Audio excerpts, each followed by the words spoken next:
yourself. Don't know the streets where you'll find yourself. Go back to sleep, don't mind yourself. Both hands on your head.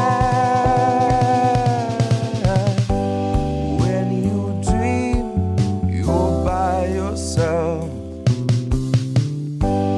Don't know the streets where you'll find yourself.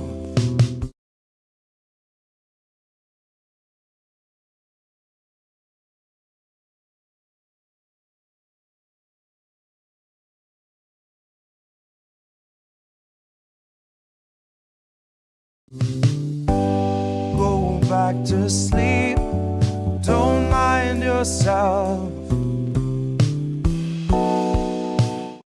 Both hands on your head. Both hands on your head. Money's talking while hunger prays. Bunch of Nazi-loving child fuckers run the state. 911 is on some 1-800-CIA. And plastic pundits pump your trust and fund your shallow graves. It is malice just for malice sakes. Congress houses wealthy corpses, breathing hexes, arming forces. Been spilling out 1 million greedy snakes from all their orifices. Coursing down the Congress floor, across the aisle, out the door to curse 1 million more before they've run their bloody courses. Clip your wings like Klippenstein, then out and burn your sources. God collapse at times is hard to witness, other times it's gorgeous. There's something satisfying in the act of watching something greedy choke upon the very thing on which it gorges. And there is something humbling blooming in the thought that once the dust is settled, mine could be the hand that clears the moss and lights the torches. That mine could be the voice that wakes the very fucking orchids. Mine could be the words that stir the armies in the orchards. Then all the lowliest of roots, I'd be the one to call them forward. Let the very earth be witness first to see the fascists flail and flounder when they learn they're truly cornered. Once they learn the class war is boiled down to looters versus hoarders. Let the earth absorb their meager worth once they've been quartered. Laugh and say I only followed orders. Kinda like the guy who flew the drone that leveled doctors without borders. When all the classic Clinton morals launched a couple wars and off the books 12 more. And so Congress opened up the store and moved 250,000 mortars. And bombed allegiance out of those who wouldn't kneel before us. And now the stage is set and we're the starving chorus. Who hunger not for justice but those leaders that ignored us. Who hunger not for justice but those leaders that ignored us. Go back to sleep, don't mind yourself. Let what you've seen rewind itself. And when you dream, you bind yourself. Both hands on your head. Both hands on your head.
I am, Lord of Flies, uphold law in a court of lies.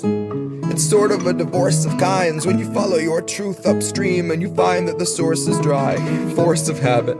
I was gonna spare no quarter and pour some light right on the subject and force your eyes. I was gonna hold your hand to the fire and gorge on the sight. A la carte as I serve no remorse on the side. It's fury or flight. So here I am, born with the hand on the sword of the former, and there is a storm on the rise.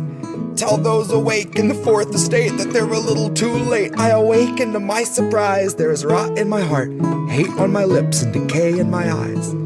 Best regards. Here I am, honey, Lord of Flies. Lord of Flies.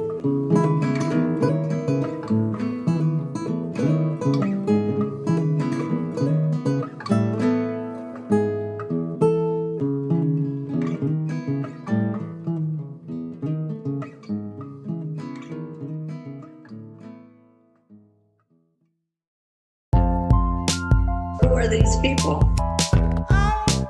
Who are these people? Who are these people? Who are these people? Who are these people? Who are these people? Who are these people? I watched a man decide to stand up for us, and I watched them take him away.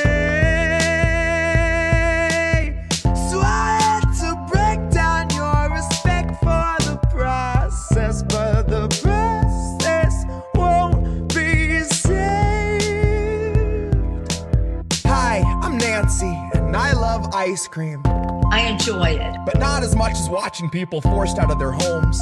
I like it better than anything else. Watching people forced out in the streets to live alone, and knowing that I own every homeless set of bones. I don't know why, but it seems to agree with me. I have a lot of energy. It's all more support from my hideous and ill-gotten throne, the weight of which is too much for you to bear alone, which is why you ended up threadbare alone, kicked off your benefits and left to your own.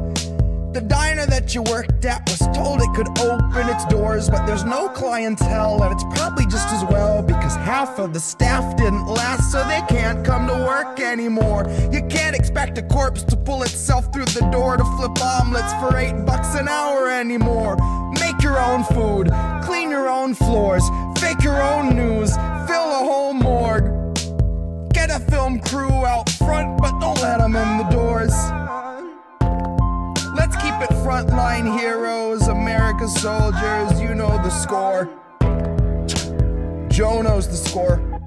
I watched a man decide to stand up for us, and I watched them take him away. So I had to break down your respect for the process, but the process won't be saved. Who are these people? Stop saying the election is so goddamn important and start telling Joe he needs to rein in his supporters. Oh, that's right. Joe can't even rein in his tongue behind his resin molars. Pardon me for asking for some faculties from someone who is vying to control us. The man is not quite yet speechless, but you can bet he's soulless. And if you think he can stop the greatest threat that's ever held a public office, you might be Joe's equal in the ignorance department.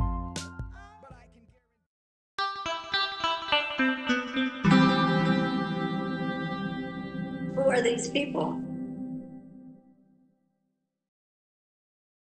Who are these people? Hi, everyone. We're back. Hi, it's Tuesday night. It's Indie News Now Live. I've been pumped to do the show. We have a long lineup, a lot of stuff to get to, just like we do every week. We're going to have a big fuck Israel segment because, wow. Another week. Now they're trying to, of course, torpedo a quote-unquote peace agreement, which, of course, is not really a peace agreement. Of course, since Israel's not going to agree to any of it, we know that they're going to keep bombing the whole time. So is it really a ceasefire? Is it really a peace agreement? It's one of these Schrodinger's cats. If they keep bombing during a ceasefire, is it really a ceasefire? my answer would be fuck no, but I'm sure others have other things to say about that. We are going to talk about the ramp up of authoritarianism here, of course. In a new Alan McLeod article, he's Indie Media Award honoree. All right, he's talking about surveillance and how they're laying out the surveillance grid and how they're setting up. This is going to be the setup for why they're going to crack down and why they're going to, why they're going to. I just lost my train of thought. They see an uptick in unrest over AI data centers. Right, that's what we were talking about. The data centers. So everybody's mad about data centers, of course. I'm mad about data centers. One hit, then I gotta go. Just one hit, then I gotta go. That's what just happened. So I'm a little fuzzy. But yeah, fuck Israel. We're going to talk about the World Cup and what they're doing in relation to, global politics. I decided after this, what I saw yesterday, I'm done. I have no interest in watching this anymore. But everybody's got to make their own decision. I don't want to be a killjoy. I literally went into 2 shows this morning, into the chat, wrote 1 word about what I'm doing, and all of a sudden it became this whole thing about I love sports and I this and I that. And it's like, guys, I'm not telling anybody else what to do. I'm telling you what I'm going to do, and I'm going to tell you why. If you got a conscience about that and you think, fuck it, I'm going to watch this shit anyway because I want to enjoy, or I think sports brings people together, it can have that's fine. That's on you, bro. Like, all good. But this is what I'm going to do, and this is the stand that I'm going to take while I go and I drink my Dunkin' Donuts coffee. And everybody makes their own personal stands in their own way. This is something that I feel strongly about. All right. Okay. Yeah. See, Lee, I want to talk about this later, but you watch the Iran and Haiti games because they're under attack. Am I going to keep you here all night? Kamishwari Kate, I sure hope not. Andy, good to see you, sir. I hope this will be about a 2-hour show, 2+ about a little bit more. And that's the idea. Boycotting. And then what's going on in the UK? More crap. More of these activists actually being sentenced. And now they got sentenced as terrorists, which is crazy because they weren't tried as terrorists. And that's what I'm going to bring about that. You have another anti-Zionist protester over there. We got a lightning rod. Actually, some positivity today. So it's not all just 100% negative. I actually do have some stuff that is positive and that will hopefully make people smile a little bit. All right. I showed so there's a new background behind me. I want to have a little bit of motion, a little bit of newsy stuff. Before we get started, please support independent media. Okay, let me put Kate's chat down right now. All right. So that's our wall of fame. I had to add a few people to it. I noticed that a couple of people had actually given over at the IndieNewsNow website, but I wasn't notified. I'm sorry for that. So you're on the board now, Kimberly Bridges Martin. Thank you so much. This week just stepped up this week and tipped us over there. And we got a new subscriber over at IndieMediaToday.com. That's John Simone, and over on Substack. So we're live on Substack. Best ways to support the channel are Cash App, $Indie News Network, ko-fi.com/Indie News Network. Over at paypal.me/Indie News Network. Do that as friends and family. There's no fees. Patreon.com/Indie News Network if you want to do monthly. For the network, you can do INNnewsletter.com. For my Substack, you do IndieMediaToday.com. Or if you want 24/7 unfiltered news, bookmark IndieNewsNow.com. You can also leave a tip there. You can get merch there. You can watch INN anytime we're live there as well. And again, everyone on that wall of fame has already done that. I really appreciate everybody doing that. I love you for it. Thank you. Okay, let's get going. Let's start here with the data centers. Rookie move. Okay, I'm still showing my bookmarks, so let's hide those and make it even cleaner. And then we're going to zoom in a little bit, and now we're going to go back. Now, the data centers, like I said. Okay. So what's happening here? Well, people don't like what's happening with data centers, and I think we can understand why. Yes, we don't like data centers. So, again, what's going on is people are protesting data centers, and we're seeing that happening. So now we see now from DHS documents, the government is bracing for nationwide AI riots, planning to crack down on dissent. Okay, but really? So they're already setting up that there are going to be anti-AI riots, not just protests, but riots. Now, Jason Bassler, to my fellow violent anti-tech extremist friends, over 1,000 pages of leaked documents confirm that federal agencies are bracing for a massive wave of anti-AI protests and domestic unrest in the coming years. Well, let's not disappoint them. Okay. Of course, that the fact that the photo paper, actually, I think that was made in Canva with a template. Personally, I'm not sure, but I can see why dissent in Bloom might have taken offense. Crackdown on what? Oh, dissent, right? You might have taken that personally. Sorry. Okay, so what's going on here? Here's an Alan McLeod article. I love Alan McLeod. Mint Press News, Indie Media Award honorees, best of the best of the best. Okay. DHS documents, government bracing for nationwide AI riots, preparing to crack down on dissent. Not dissent in Bloom, but on everybody dissenting in this case. Hopefully not dissent in Bloom. I will openly say that right now. Anna Mayers, welcome to the Pregnant Anna Mayers. How are you? How are you doing? Hope you're doing well. Hope you're feeling well. All right. New documents from government agencies such as the FBI and Department of Homeland Security show that Washington is preparing for widespread anti-AI riots as the technology destroys communities and industries across the country. Can't imagine why there might be riots. Ironically, the Trump administration is already using invasive AI technology to identify and suppress what it calls anti-AI extremists. In the process, sweeping the entire nation into its massive surveillance dragnet. More than 1,000 pages of leaked documents reviewed by Wired magazine, and there's the link to it right there. I will link this in the description afterwards, show that government agencies are anticipating a huge wave of domestic unrest in the coming years as artificial intelligence, quote unquote, upends American society. Automation-related job losses could shatter entire industries, no likely will, while the building of gigantic data centers will remove water and electricity from public use, ramping up the price of what little remains. As one report from New York Intelligence and Counterterrorism Bureau notes, quote, the chaotic atmosphere that may result from the emergent AI technology in the next 5 years may fuel large-scale protests that devolve into civil unrest and anti-tech violent extremist activity, especially in large urban areas such as New York City, where they're not planning on building any data centers to my knowledge.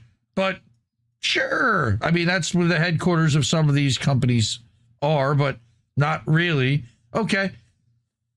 An environmental and health catastrophe is, we continue with Alan's article. Again, this is in Mint Press News talking about the unrest that is anticipated as the federal government is planting seeds within its own employee base to look for and plan for over 5 years unrest and riots because of the technocracy that they're implementing. Thank you so much. On top of the fact that, here we go, it's an environmental and health catastrophe. Last year, the tech industry collectively spent around $500 billion on the construction of new data centers, which is nothing compared to what's committed. These buildings consume near insatiable amounts of energy and water. By 2030, they're expected to represent around 12% of total U.S. electricity consumption. But they're not paying for that. All of our bills are going up because demand went up by 12%. One large data center consumes up to 5 million gallons of fresh water per day, as much as a small city. And I'm sure he's going to get to that, but he didn't say fresh there. He just said 5 million gallons of water. It's been calculated that a single 100-word AI prompt to a chatbot like Claude or ChatGPT uses over half a liter of water, equivalent to one bottle. And we've all seen the TikTok or the Instagram reel where while the guy's asking a question, he's simulating ChatGPT, and while somebody's on the porch asking a question, the guy's standing in the yard dumping out water while he's asking the question. When a data center moves into town, utility prices skyrocket. Go figure. In this situation, wholesale electricity, for example, jumps by up to 267%. Ordinary Americans cannot compete with the likes of Amazon or Microsoft and can be priced out of the even most basic necessities of life, causing widespread resentment. Can't imagine why. Living near a data center can also be hazardous to human health. Thanks to the low-frequency noises they produce, residents often report chronic symptoms such as insomnia, vertigo, and nausea. You know, even Himbo, our friend, has been reporting recently that he's been having headaches and insomnia and having these weird neural stuff going on. So, I mean, I don't know how close he lives to a data center. Worse still, to meet their enormous energy demands, data centers often rely on gas or diesel generators, which emit high levels of nitrogen oxides, fine particulate matter, and so-called forever chemicals into the air. It's awesome. That's further complicating the situation. We know about forever chemicals thanks to our friend Aaron Brockovich. AI will also have a profound effect on employment. Goldman Sachs predicts that over the next decade, 300 million jobs could be lost to AI-based automation. Sam Altman, the CEO of ChatGPT's parent company, OpenAI, has suggested that whole industries may be replaced by his product. How convenient. Quote, entire classes of jobs will go away and never come back. Right, he said that in 2019. Now, not many have, but there are, mid-level, six-figure consultants that have had their positions eliminated because a lot of what they do in assembling and calculating exactly how one solution would be the right fit for an organization, coming up with a multitude of solutions. Claude or one of these companies can create a full deck and 3 options in, 15 seconds, 45 seconds. There's in no time at all, versus it would take manpower and weeks of meetings and priorities and everything else just to figure out what to present to them. Now it's like, okay, now I've already got my stuff. We're going to now some of it's hallucination. These companies don't care. None of them care. They just want to get done at speed, more work, more things happening, more. They're greedy as fuck. Even if it's not accurate, it's unreal. I don't understand it. So, facing growing public anger, last month, of course, Altman walked these statements back, assuring the public there would be no jobs apocalypse. Sure, just let me keep doing my thing, getting government bailouts, then I'll go public, have the biggest IPO in history, and turn it all into a massive profit. Even though the company will not be profitable, ever. Can never be. Like SpaceX. And we'll talk about the SpaceX thing. I'll go into that in a little bit. But if these predictions are anything close to correct, it will cause massive economic disruption across America and send towns and entire cities dependent on certain types of work into potentially permanent depressions. The latest news that D.C. is preparing to treat this unrest as akin to terrorism should be of great concern to all Americans. Now, remember that Alan is Scottish. So he's watching this from across the pond going, guys, this is what I'm seeing.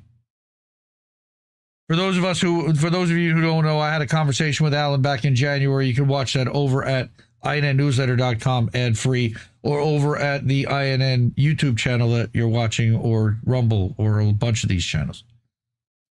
So he's now getting into the dark side of AI. The public as a whole is highly skeptical of AI, artificial intelligence. Again, I do quote unquote, because half of it has been determined to end up being a couple of guys in India. It's not really AI. A recent poll found that only 5% trust AI a great deal, right? While 77% think it could pose a fundamental threat to humanity. Anything that even could pose a fundamental threat to humanity that we don't know about yet, we probably shouldn't do. But let's see what Alan says. The U.S. national security state, however, has fully committed to AI. Womp womp. And it's using it to mass surveil the public to identify those not sufficiently supportive of the new technology. In March, FBI Director Cash App PayPal confirmed that the Bureau is buying Americans' personal online user data from brokers in order to track the public. Yay. Now he'll know when we made our Amazon purchases and when people bought new knives, because he needs to know that. The DHS has spent millions purchasing AI software that detects the sentiment and emotions of Americans' online posts and is using it to identify activists and other potential threats. So my yelling "fuck Israel" all the time is probably not a good idea. Still going to do it. Fuck Israel. It has also sent subpoenas to Google, Facebook, Instagram, Reddit, Discord, and other large social media apps, demanding they share the personal information and identities of anonymous users who've criticized the actions of dear leader Trump administration, which is exactly what Whitney Webb had predicted about 5 years ago, was that the wealthy are coming for anonymity. They hate being yelled at by anonymous randos that have the protection of not being publicly identified by their own name and shamed and attached to the words that they use. Hate speech. Okay, whatever. Okay. Government officials, again, confirmed to the New York Times, the biggest propagandists in the world, that platforms have often complied with their requests. Well, of course they have, because otherwise they get threatened to be shut down. AI giant Anthropic publicly pulled out of a deal with the U.S. Department of War to develop AI systems in classified environments, stating that they feared the technology would immediately be used to carry out mass domestic surveillance in the United States. That was already happening, guy, but thanks. Quote, "We cannot in good conscience accede to their request," said their white knight CEO.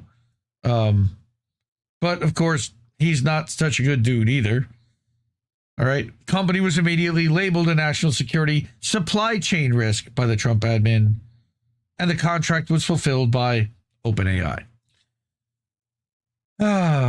Because OpenAI is desperate for government money because they're losing money hand over fist and are looking for any way to fund themselves. So they were happy to jump in. And remember, this was just one, and he put this out, classified environments. That doesn't mean that Anthropic isn't developing systems in other environments, at least not until they were deemed a supply chain risk. Then they were ordered to be ripped out of every single government entity by the end of June. And then I think that was pulled back. OpenAI co-founder Greg Brockman, all right, that's Sam Altman's partner, is one of Trump's most generous donors. Go figure. Having channeled $25 million into the president's super PAC, MAGA Inc. Now, imagine that somebody close to the president knew that Anthropic had a line in the sand that they wouldn't go past, but OpenAI certainly was willing to do that. Do you think they might be willing or able to tell the Trump administration where to push on that pressure point in order to get what they wanted? I don't know. I'm just speculating. Maybe. Just maybe. All right. Now, Brockman also has poured $50 million into Leading the Future, a bipartisan, you mean uniparty, super PAC aimed at promoting pro-AI legislation in Washington, D.C. meaning buying off senators and representatives to look the other way because none of them have any idea what the fuck they're talking about, and defeating and silencing lawmakers who wish to curb the influence and power of the new industry, funding smear campaigns through shadow LLCs and super PACs that disappear 5 days later. Check out Robbie Yeager's reporting over at Politify, Jaeger, Yeager.substack.com, and follow at Robleto Fire over on Twitter. It remains to be seen what extent AI will actually become a revolutionary technology, but what is clear is that the U.S. government is preparing for major economic and social disruption in its wake. Instead of creating economic bailout plans and social welfare programs to help those negatively affected, however, it is preparing an authoritarian response looking to crush dissent. Ask my friend Keith McHenry about how this works, because he's been an activist for 30 years. I've talked with him about that. God, it was almost 2 years ago this August already.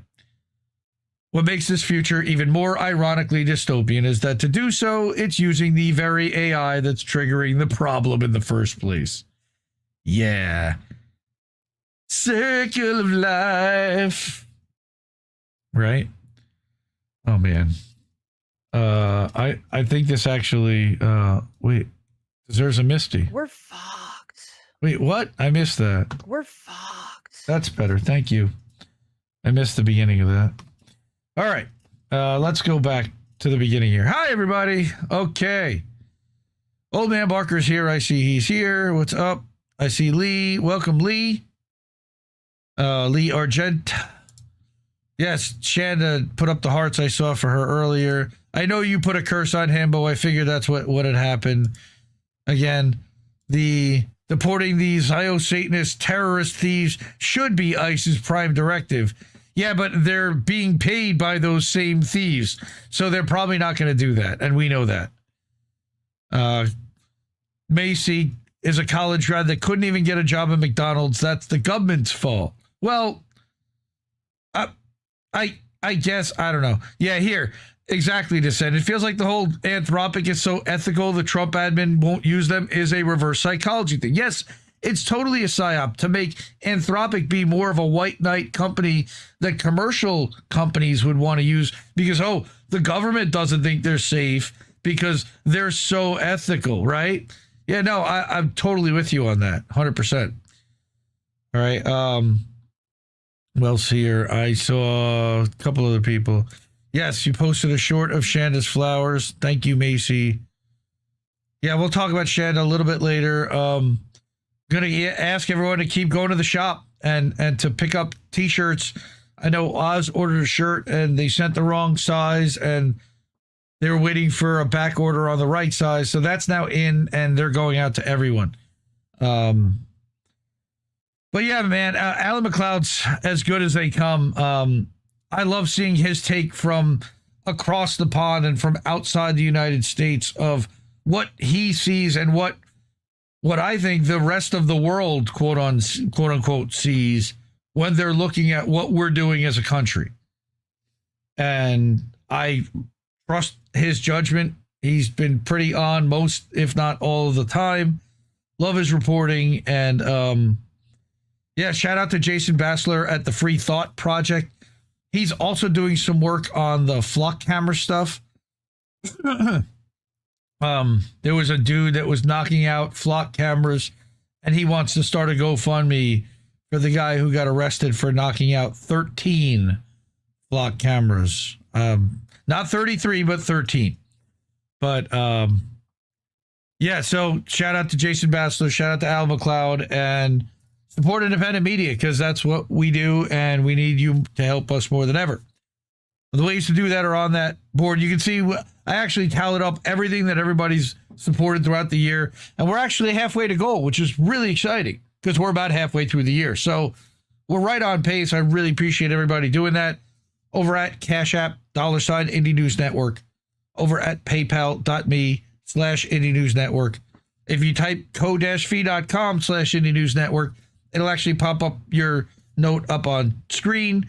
And then there's also patreon.com/Indie News Network for monthlies. And then Substack, we've got IndieMediaToday.com. We're live over there now. Hello to everybody watching on Substack. And then INNNewsletter.com is another Substack that I publish or co-publish too with the rest of the network members that all have access. There's 5 shows to watch weekly over there, so subscribe over there as well. And of course, the name of the show, Indie News Now, is also a website, IndieNewsNow.com, where a lot of the articles that you're watching tonight come from, or at least are linked from. It's unfiltered. It links directly to the website. It runs and updates 24/7. You've also got a merch store attached, Stripe link so that you can support, and a way to watch live whenever INN is live, like now. So if you went over there to IndieNewsNow.com and went to the Watch Live tab, you would actually see this show. It's delayed about 30 seconds from this, but it's a direct feed from our restream, which is really cool because we have a plugin for that. Okay. It's time, everybody. It's time. It's time for Fuck Israel. So we do this every week, unfortunately, because Israel is causing so much havoc, so much death, so much destruction around the world that we have to cover a lot of it because we can't turn away. It's happening with our dollars. It's happening with our resources. It's happening with our bombs and weaponry that we're selling to them right back with the money that we give them. It's dystopian as hell. And it's also then being used as quote unquote field tested weaponry and software because it's being used to murder Palestinians. So this is the thumbnail covering the things that I'm going to talk about tonight, just some of them. And I'm going to get to the first of them now. And the World Cup thing I'm going to save towards the end. But we're going to close this whole thing out with something actually positive. But we're going to start with something not so positive from Middle East Monitor, who I've recently started adding to the Indie News Now RSS feed, so it's now picking up these articles on the website. Israel has allocated $51 million to build another 69 illegal settlements in occupied West Bank, a watchdog agency says. That's not good. All right, so let's go to reader mode. Again, I find it much easier to absorb using reader mode. Israel allocated, again, $51 million to prepare the construction plans for 69 illegal settlements and outposts in the occupied West Bank. And that's what the anti-settlement group Peace Now said according to AA, that's the Turkish agency. The allocation was made during a phone vote by ministers last week, the group said in a statement, adding that the government is also preparing a draft resolution to allocate more than 1 billion shekels, or $337 million, to establish new illegal settlements and outposts in the occupied territory. That's not good. Peace Now said the decision allocates the funds to the housing ministry to complete the initial planning procedures for the settlements legalized by the government between 2023 and 25, which they had no right to legalize in the first place because it's occupied fucking territory, along with the plans to expand settlement building in the West Bank, which is against all international law, and they're already should be sanctioned for that. They've already been charged by the International Criminal Court for it. There was no immediate comment from the government on the report because there's no need for them to. A separate report by Axios corporate media said the Israeli cabinet is expected to approve a plan for funding the de facto establishment of 61 new settlements in the West Bank. 69, 61, does it really matter? I mean, everyone does matter, yes, but the fact that they're doing it at all is the big problem. The report said that the government is expected to spend over $350 million across several years to establish 61 newly approved settlements. So now you've got multiple confirmed corporate sources that are Israeli-friendly, that have Israeli-friendly sources that plant stories within them. The plan would finance temporary housing sites, public buildings, and infrastructure even before formal planning is completed, representing one of the largest settlement expansions in decades. You know what's funny is that The United States isn't building anywhere close to this kind of level of housing for its citizens, and we've got a massive homelessness problem. They're building settlements to be able to recruit people from across the world to move into these areas, which is so fucked up, of course. And of course, the people that have already settled in other areas in the occupied territory, which would then move to this new settlement within the occupied territory. Disgusting, all of it. All war crimes.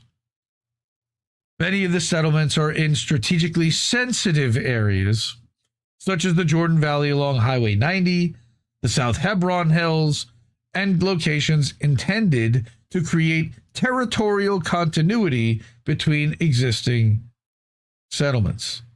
Okay? Such a move further undermines the prospect of a future Palestinian state, which is exactly what their point is and their plan is. And nobody seems to be stopping it. And nobody seems to be trying to stop them from doing so, which is also unbelievable and frustratingly maddening. Now, this is another article that kind of pissed me off a little bit, but is also the reality, and we have to look at it. And this is from the Quincy Institute for Responsible Statecraft. So not exactly a lefty organization, but again, I find that it's important to look at these organizations that the government and that the military actually looks towards for its confirmation bias at times, but also as a general warning to the public. This is also an organization that the corporate media might cite. All right, so this is from someone named Omar Shaban Ismail. Gaza and its people may not survive this phase of the ceasefire, because it's never been a ceasefire to begin with, number one. By corralling millions of Palestinians into 30% of the former Strip, Netanyahu, and not just Netanyahu, but all of the Israeli government, is making life there untenable. For hardliners, this is all part of the plan. And it's not even just the Israeli government, it's also Trump and all the people behind him, and it's the entire Zionist movement, Christian Zionist, Arab Zionist. Yes, there are Arab Zionists as well. Mohammed bin Salman, for example. Let me blow this up. So, Israeli Prime Minister war criminal Benjamin Netanyahu announced late last month that he had ordered the Israeli military to seize 70% of the Gaza Strip. Yet another war crime that he so far has not been held accountable for. Under President Donald Trump's 20-point ceasefire plan, to which Israel has held to none of them, Israeli forces were required to withdraw to a zone encompassing roughly 50% of Gaza's territory, also a war crime, demarcated by the so-called yellow line, which they keep moving, ahead of further withdrawals in the future. Instead of retreating, however, the Israeli army has steadily expanded its area control, which now stands at roughly 60% of Gaza, while leveling the areas under its occupation to the ground. And also gaslighting you, denying that they're doing this, while showing you the footage that they're doing it and going, what do you mean? What do you mean? Why did I not get an alert? Somebody just Ko-fi'd. Thank you. So, what does it mean to squeeze more than 2 million people? It's actually about 1.8, sadly, at this point, maybe even dwindling from there, into 30% of the already tiny Gaza Strip? It's a direct and deliberate policy of slow death, one that forces the population. There we go. Thank you, Fred. Fuck Israel and Zionists everywhere. Thank you. Appreciate that. Talk about Fred in a few minutes. Okay. It's a direct and deliberate policy of slow death, one that forces the population into an overcrowded and ever-shrinking air prison that lacks even the most basic conditions to sustain life. The plan Israel's implementing in Gaza is not the Trump plan, but a plan to make Gaza permanently uninhabitable, which we've been reporting on for 3 years. Prior to the massacre, not war, but massacre, again, this is responsible statecraft, so I've got to correct it where I have to. The Gaza Strip had an area of about 140 square miles and a population of roughly 2.2 million people, making it already one of the most densely populated territories in the world. If around 2 million people are squeezed into only 30% of the territory, density rises to more than 46,000 people per square mile. If the full pre-massacre population is counted, it approaches 52,000. These basic figures are actually consistent with the World Bank's latest rapid damage and needs assessment and with the wider demographic reality of Gaza before the massacre. For comparison, population density per square mile is about 230 in Morocco, 320 in Egypt, 100 in the United States, 390 in China, 750 in the United Kingdom, about 1,300 in India, which we consider to be heavily densely populated, right? And about 1,000 in Belgium. Even before October 7th, 2023, Gaza's population density already exceeded all of those at 16,000 people per square mile. Actually, they exceeded all of those combined. What's being imposed now is the compression of an entire society into a space that can no longer support life, services, dignity, or social order. This is nothing short of demographic suffocation. The Israeli plan for controlling 70% of the territory, up from 50% in October 2025, that's just 8 months, will turn the remaining 30% into a pressure cooker. That's also their plan. The occupied and inaccessible areas include much of Gaza's agricultural land, especially around Beit Hanun, Beit Lahia, Deir al-Balah, Khan Yunis, and Rafah. These lands are Gaza's food basket. They also included water wells, desalination projects, wastewater facilities, roads, warehouses, and open public land needed for future expansion. Well, we know what happened to the wells. Israel started filling the wells in. They blew up the desalination plants. They destroyed the wastewater facilities. They dug up the roads. They leveled the warehouses and have cleared the open public land and dug Stars of David into it with their tanks. The UN summary of the RDNA estimates recovery and reconstruction needs at $71.4 billion, including major needs in agriculture, health, education, and sanitation. But for whom? But without land, even the best funded reconstruction plan becomes a spreadsheet without geography. Again, go back to the how do we miss that segment from 2024, May of 2024, we talked about Gaza 2035. They had no plan for the Palestinian people. They're pushing everybody out. They're going to level all the ground. They're going to build up, hotels and waterfront property where they can. And then everywhere else, they're going to build data centers and technology centers that hire the people that live in the high-rise luxury apartments that live on top of the bones. And go listen to Jesse Jett's A Prayer for the Promised Land. Again, you can find that at INNnewsletter.com and over at the INN YouTube channel. The humanitarian reality is also already catastrophic. According to this RDNA, more than 1.9 million Palestinians have been internally displaced, many several times, and more than 1.2 million have lost their homes. Again, internally displaced is the most cleansed way to say your home was bombed and everything you fucking owned was destroyed, normally by Israeli bombs, tanks, IDF soldiers, or awful weather on top of it, because now they have nowhere to shelter themselves, so now they're building makeshift tents, if you can even find one and afford one. Fuck Israel.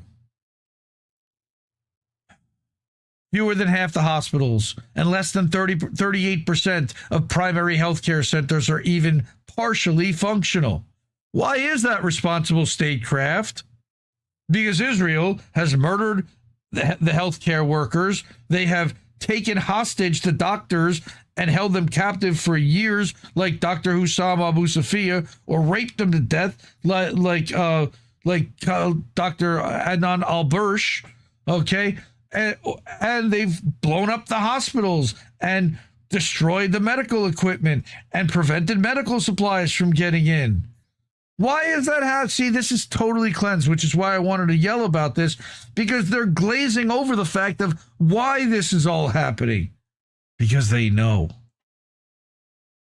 Around 728,000 school-aged children and youth have been out of formal education for more than 2 years. Why? Because every time they try to build a school, Israel blows it up, or Israel bombs them, or Israel tries to destroy it. It's not because they're not trying. At least 41,844 people are estimated to be living with life-changing injuries requiring long-term rehabilitation, which they don't have the facilities for or capabilities to have. And over 68 million metric tons of debris must be removed, which there are plenty of companies salivating for that contract right now, especially the Israeli ones. Fuck Israel. Under these conditions, the absence of cemeteries is one of the cruelest indicators of social collapse. Families in Gaza have already been forced to bury their dead in informal graveyards, empty lots, and makeshift spaces because major cemeteries were damaged, inaccessible, or full. No, they weren't damaged. They were fucking bulldozed by the IDF. They were all buried in mass graves like the Nazis used to do. Now, they won't mention that. A society that cannot find space to bury its dead can't be expected to build schools, clinics, playgrounds, water tanks, greenhouses, factories, or homes.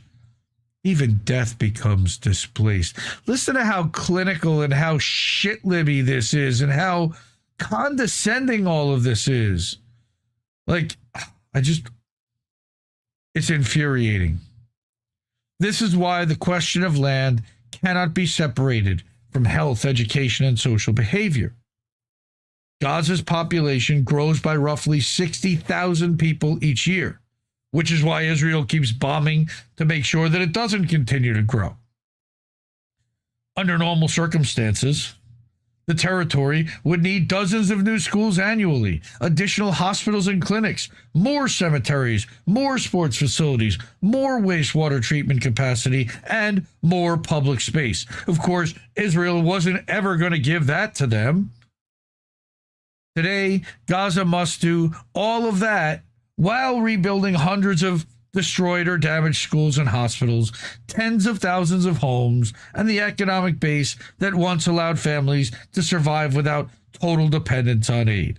It almost sounds like they're trying to mentally justify why, well, we just have to come in and take this anyway because, well, they're never going to be able to do it themselves. That's what it sounds like they're setting up the justification for here. Okay? The loss of schools is not only an educational problem, because schools regulate time, protect children, transmit civic norms, and give adolescents a reason to imagine a future. When schools disappear, the street, the shelter, the armed group, the black market, and the phone screen become alternative institutions. Oh my God, they're turning bad because we're not letting them learn. Well, we have to not let them be anymore. I mean, we're creating criminals. So what do we do about that? I mean, these people, remember, responsible statecraft. This is like neoliberal nonsense that also wants to justify and do mental gymnastics for war. This environment is fertile ground for violence, hatred, and extremism. I can't imagine why. Not because Gazans, you mean Palestinians, that are forced to live in Gaza, are naturally violent, but because engineered deprivation produces social pathologies. At least they admit it. They're engineering depravity. They're engineering depriving people of basic necessities. Overcrowded shelters and informal camps concentrate exhausted families in spaces where privacy is absent and resources are scarce. Hal thinks research on displacement and survival in Gaza describes how mass displacement has torn family and neighborhood bonds and replaced many patterns of solidarity. Can't imagine why again. Mass displacement. We have to come up with a word to better describe how everything these people have owned is basically destroyed except for what they could carry with them. When this condition continues for months and years, it becomes very difficult to contain. And so you have an uprising like you did on October 7th, and then they use that as a justification to murder the rest of them for another 3 years. Fuck Israel. The most dangerous outcome is not only humanitarian collapse, but the formation of a generation raised without school, reliable health care, employment, public space, justice institutions. How can you have justice institutions when you're fully occupied? Or a credible political horizon, again, where they won't let you have any politics. Such a generation will not simply wait patiently for reconstruction conferences. Some will withdraw into despair. Some will search for revenge and will be murdered by Israel and the United States for it. Some will be recruited by radical actors and then they'll have to be eliminated. Some will turn against their own society, and of course, you know what'll have to happen to them. Others will try to leave, but of course, we know that they're not allowed to leave unless they all agree to basically go to, remember that Israel's been pushing for a place for them to all go. I can't imagine. What's been going on in Somaliland? Watch INN News tomorrow night, and you'll learn about what's been going on in Somaliland. These are the predictable outcomes of compressing life until it becomes unlivable. It's in this light that one should read in Israel Defense Minister Israel Katz's recent calls for voluntary migration from Gaza to be implemented at the proper time and in the proper manner. I can't imagine if they plan on putting them all on a boat and then sinking it.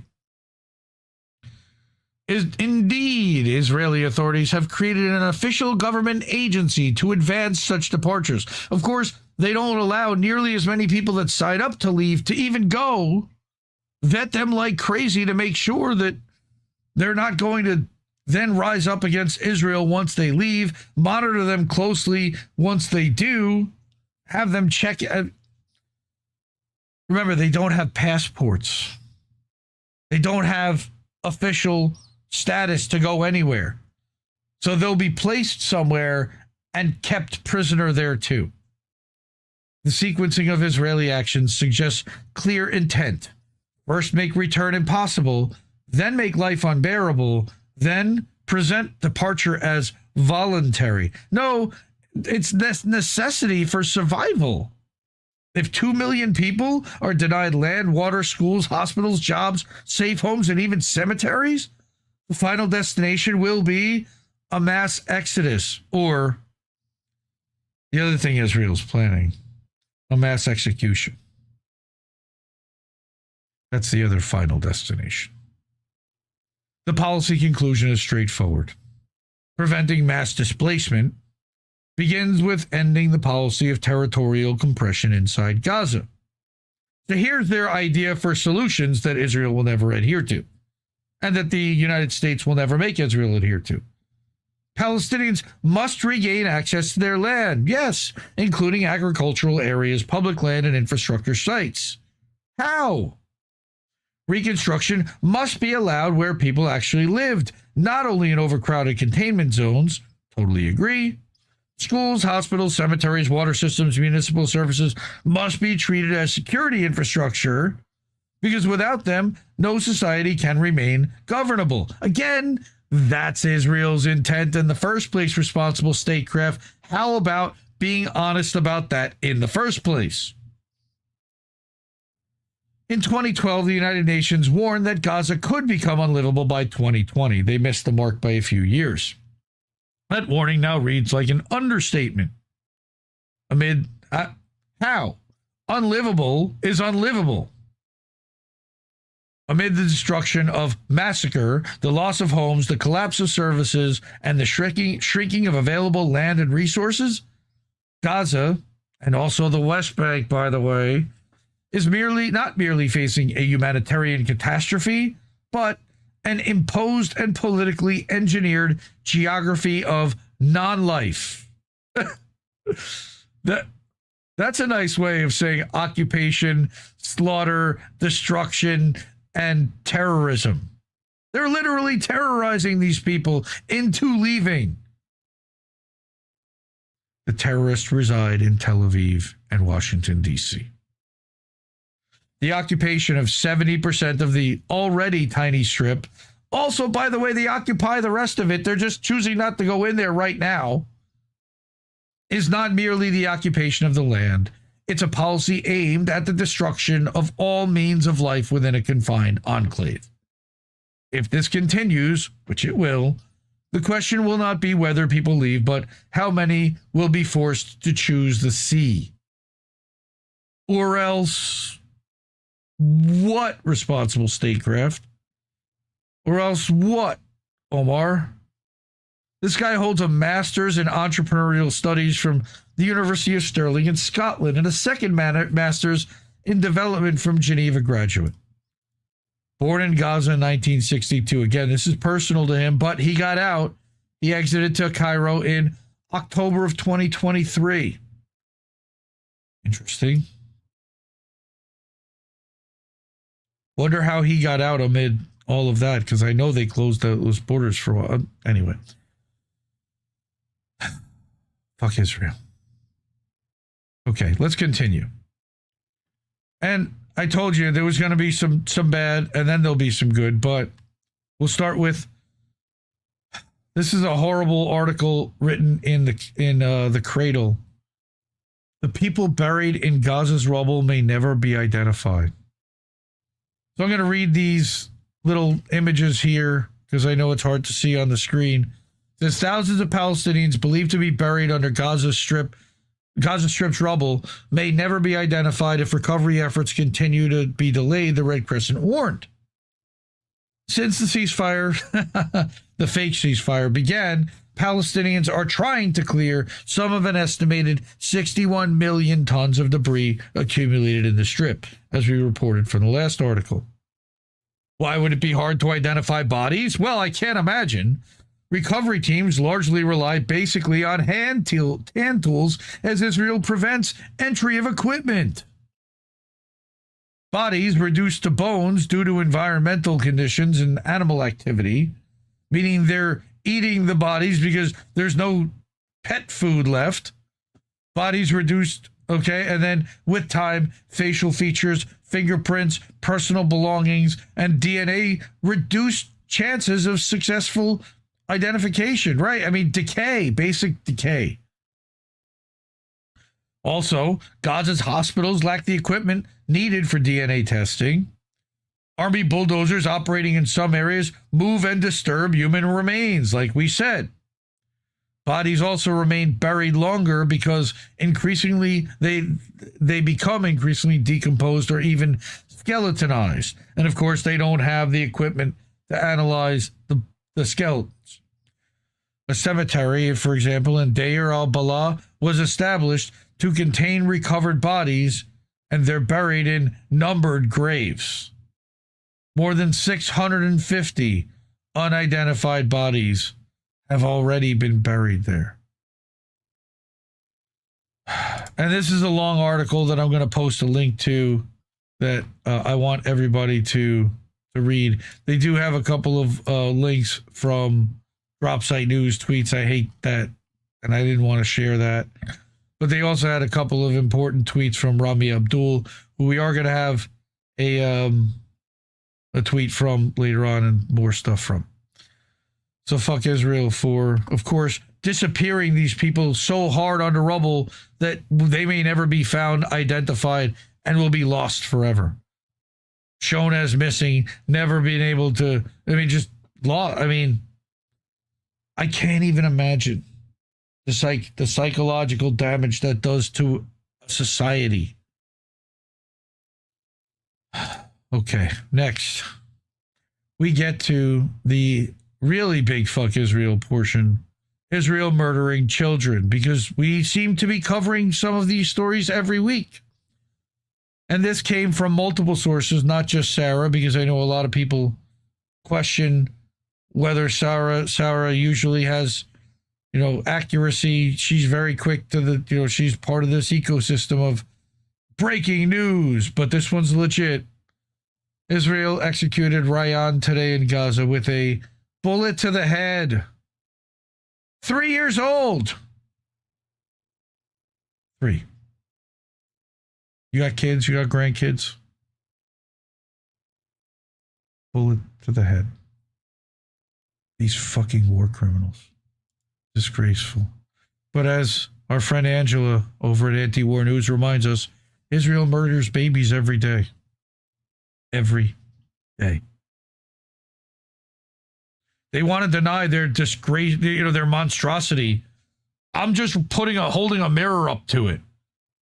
Sorry you don't like what you see, fuckers. Stop being war criminals. Stop murdering children. Oh, but they can't.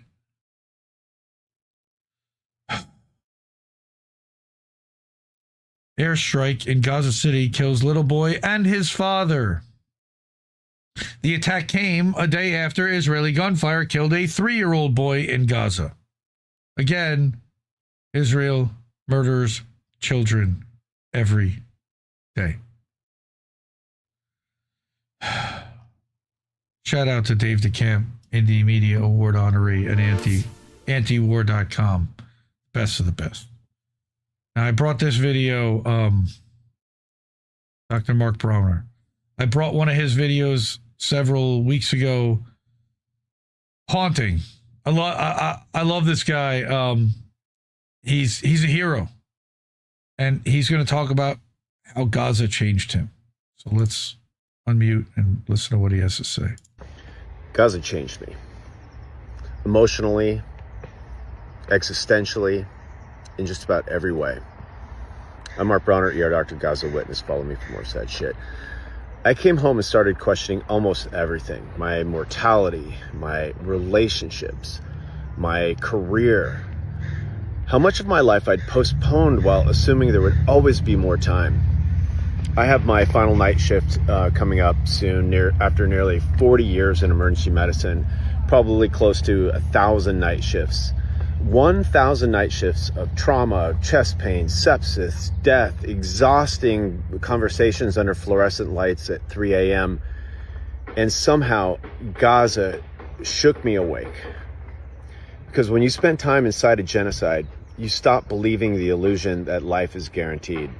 You realize how fragile everything is, how quickly a whole future can disappear, how, precious ordinary moments are. And this is happening to me while living in extraordinary safety and privilege. Imagine what it does to the nervous system of a child living under drones, under weaponized starvation, under rubble, under the constant understanding that tomorrow is not promised. It changed the trajectory of my life. I've decided to leave emergency medicine in the United States at age 60, in part because of what I witnessed there. I didn't stop caring. I started caring about being fully alive before my own life is over. I started caring about how I can impact other people's lives in more helpful ways.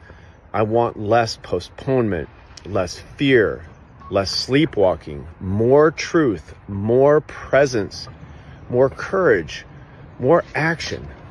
And I truly believe if people understood the psychological and human intensity of what's happening in Gaza, it would change them too, in a way that forces them to act.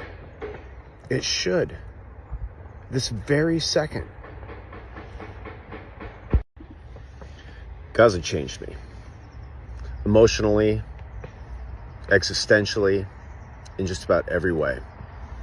I'm Mark Bronner, ER Dr. Gaza Witness. Follow me for more sad shit. Follow me for more sad shit. Man, again, what a hero. And congratulations and thank you for your 40 years of service as a doctor. And I'm looking forward to seeing what this man has to offer the world with his views and with his experiences, and to share with others and educate them and bring them into the fight and help change them, and, you know, kind of let them experience, hopefully, what he experienced firsthand, you know, what he experienced firsthand. And you can feel it when you listen to this guy talk. You can see it in his eyes. He's seen it. He's been through it. And remember, last week I had a video I brought that didn't load. So just in case, I actually downloaded this video and had it preloaded just in case it didn't run at all. But I wanted to make sure that I had that. I did that with a few of the Instagram videos tonight. So Gaza is being leveled, stolen, squeezed. Here's a doctor that treated patients there that decided to leave what he's doing because he realized how precious life is, how short life is, and how much more of an impact he can make on a lot more people by, I'm hoping, traveling the world and speaking about his experiences, and also continuing to be a traveling doctor in impoverished and difficult areas. Yeah, I bless you, sir, 100%. You know, I'll put this up and I'll tag him. Thank you, Dr. Browner, for sure, for sharing this with us too, and for letting us into some of the stuff you've had to go through. Okay, but it doesn't get any better just yet. Meta, according to the Cradle, says that Israeli-founded spyware firm targeted WhatsApp users in Jordan and Lebanon. WhatsApp is one of the most popular communication platforms. I personally have never installed it on any of my machines. I think maybe one time I did, and I uninstalled the next day. Somebody in the UK wanted to talk to me using it. It's a Zuckerberg product. It's pure spyware. Everybody knows they use that to listen in on your conversations. But what I did not realize was that NSO Group was hacking into WhatsApp, specifically in these countries. So what happened? An Israeli-founded spyware company has been targeting WhatsApp users in Lebanon and Jordan with malicious links, according to Meta, despite a U.S. court order prohibiting such activity, because there are no consequences to anything that Israel does. Earlier in the week, Meta claimed that it had detected and disrupted spear phishing attempts by NSO Group on WhatsApp that targeted a small number of users in Jordan and Lebanon. I wonder why they might do that. Why might they want to be able to hack phones in Lebanon? Huh. The company also stated that it identified NSO Group setting up test accounts and groups on WhatsApp because they're trying to honeypot and lead people into areas and groups where they can then scrape their information and then target them. WhatsApp subsequently released details of the single-click infection domains allegedly used by NSO Group, listing IKHWANcast, GHAZAcast, and FR24cast. So that's supposed to look like France 24. That's almost supposed to look like a Gaza type of network. I don't know. Ikwan. I'm not sure what that's supposed to simulate, but John Scott Railton of Citizen Lab questioned whether the latter domain may have been an attempt, like I said, to impersonate the French media outlet France 24. NSO Group, we've talked about them before, founded in Israel, is known for developing the Pegasus spyware, which can infiltrate WhatsApp accounts and access messages, photos, calls, and other personal data, including your contacts. The company has reportedly been under U.S. ownership since last year. Oh, lovely. So now the U.S. owns some U.S. company, which they don't say who, now owns this Israeli Unit 8200 spyware firm. I wonder if it's someone who's connected to the IDF. Maybe Larry Ellison? Again, they don't report who, so I have to allege. I have to speculate. And we can look into that, and I'll report down the road if I figure that out. Okay. This one. Okay. Now. Please stop the video. Please stop the video. Please stop the... What the fuck is going on, Twitter? Okay. Now we get up to our World Cup portion. It's really interesting because I live in an area that's actually hosting the World Cup, and there's a lot of excitement and energy around the World Cup. But there's also a whole other thing happening around the World Cup beyond the games that people either don't want to talk about because they just want to enjoy the games, or they are openly happy about because they give the people that they like an unfair advantage in those games, which is really messed up. Personally, I have decided to boycott and to no longer watch any World Cup games. And I'm going to explain why and lay out some of my rationale in the first, here in the coming minutes. But this gentleman, now Sarah Wilkinson, is an activist in the UK who has literally been charged under Section 12 with supporting terrorism, even though she's done nothing but support the Palestinian people's right to survive and to regain the land that was stolen from them and to live. All right. She is one of the best of us. But of course, in the UK, because down is up and black is white, she is deemed a threat. She's a grandmother at 60 years old.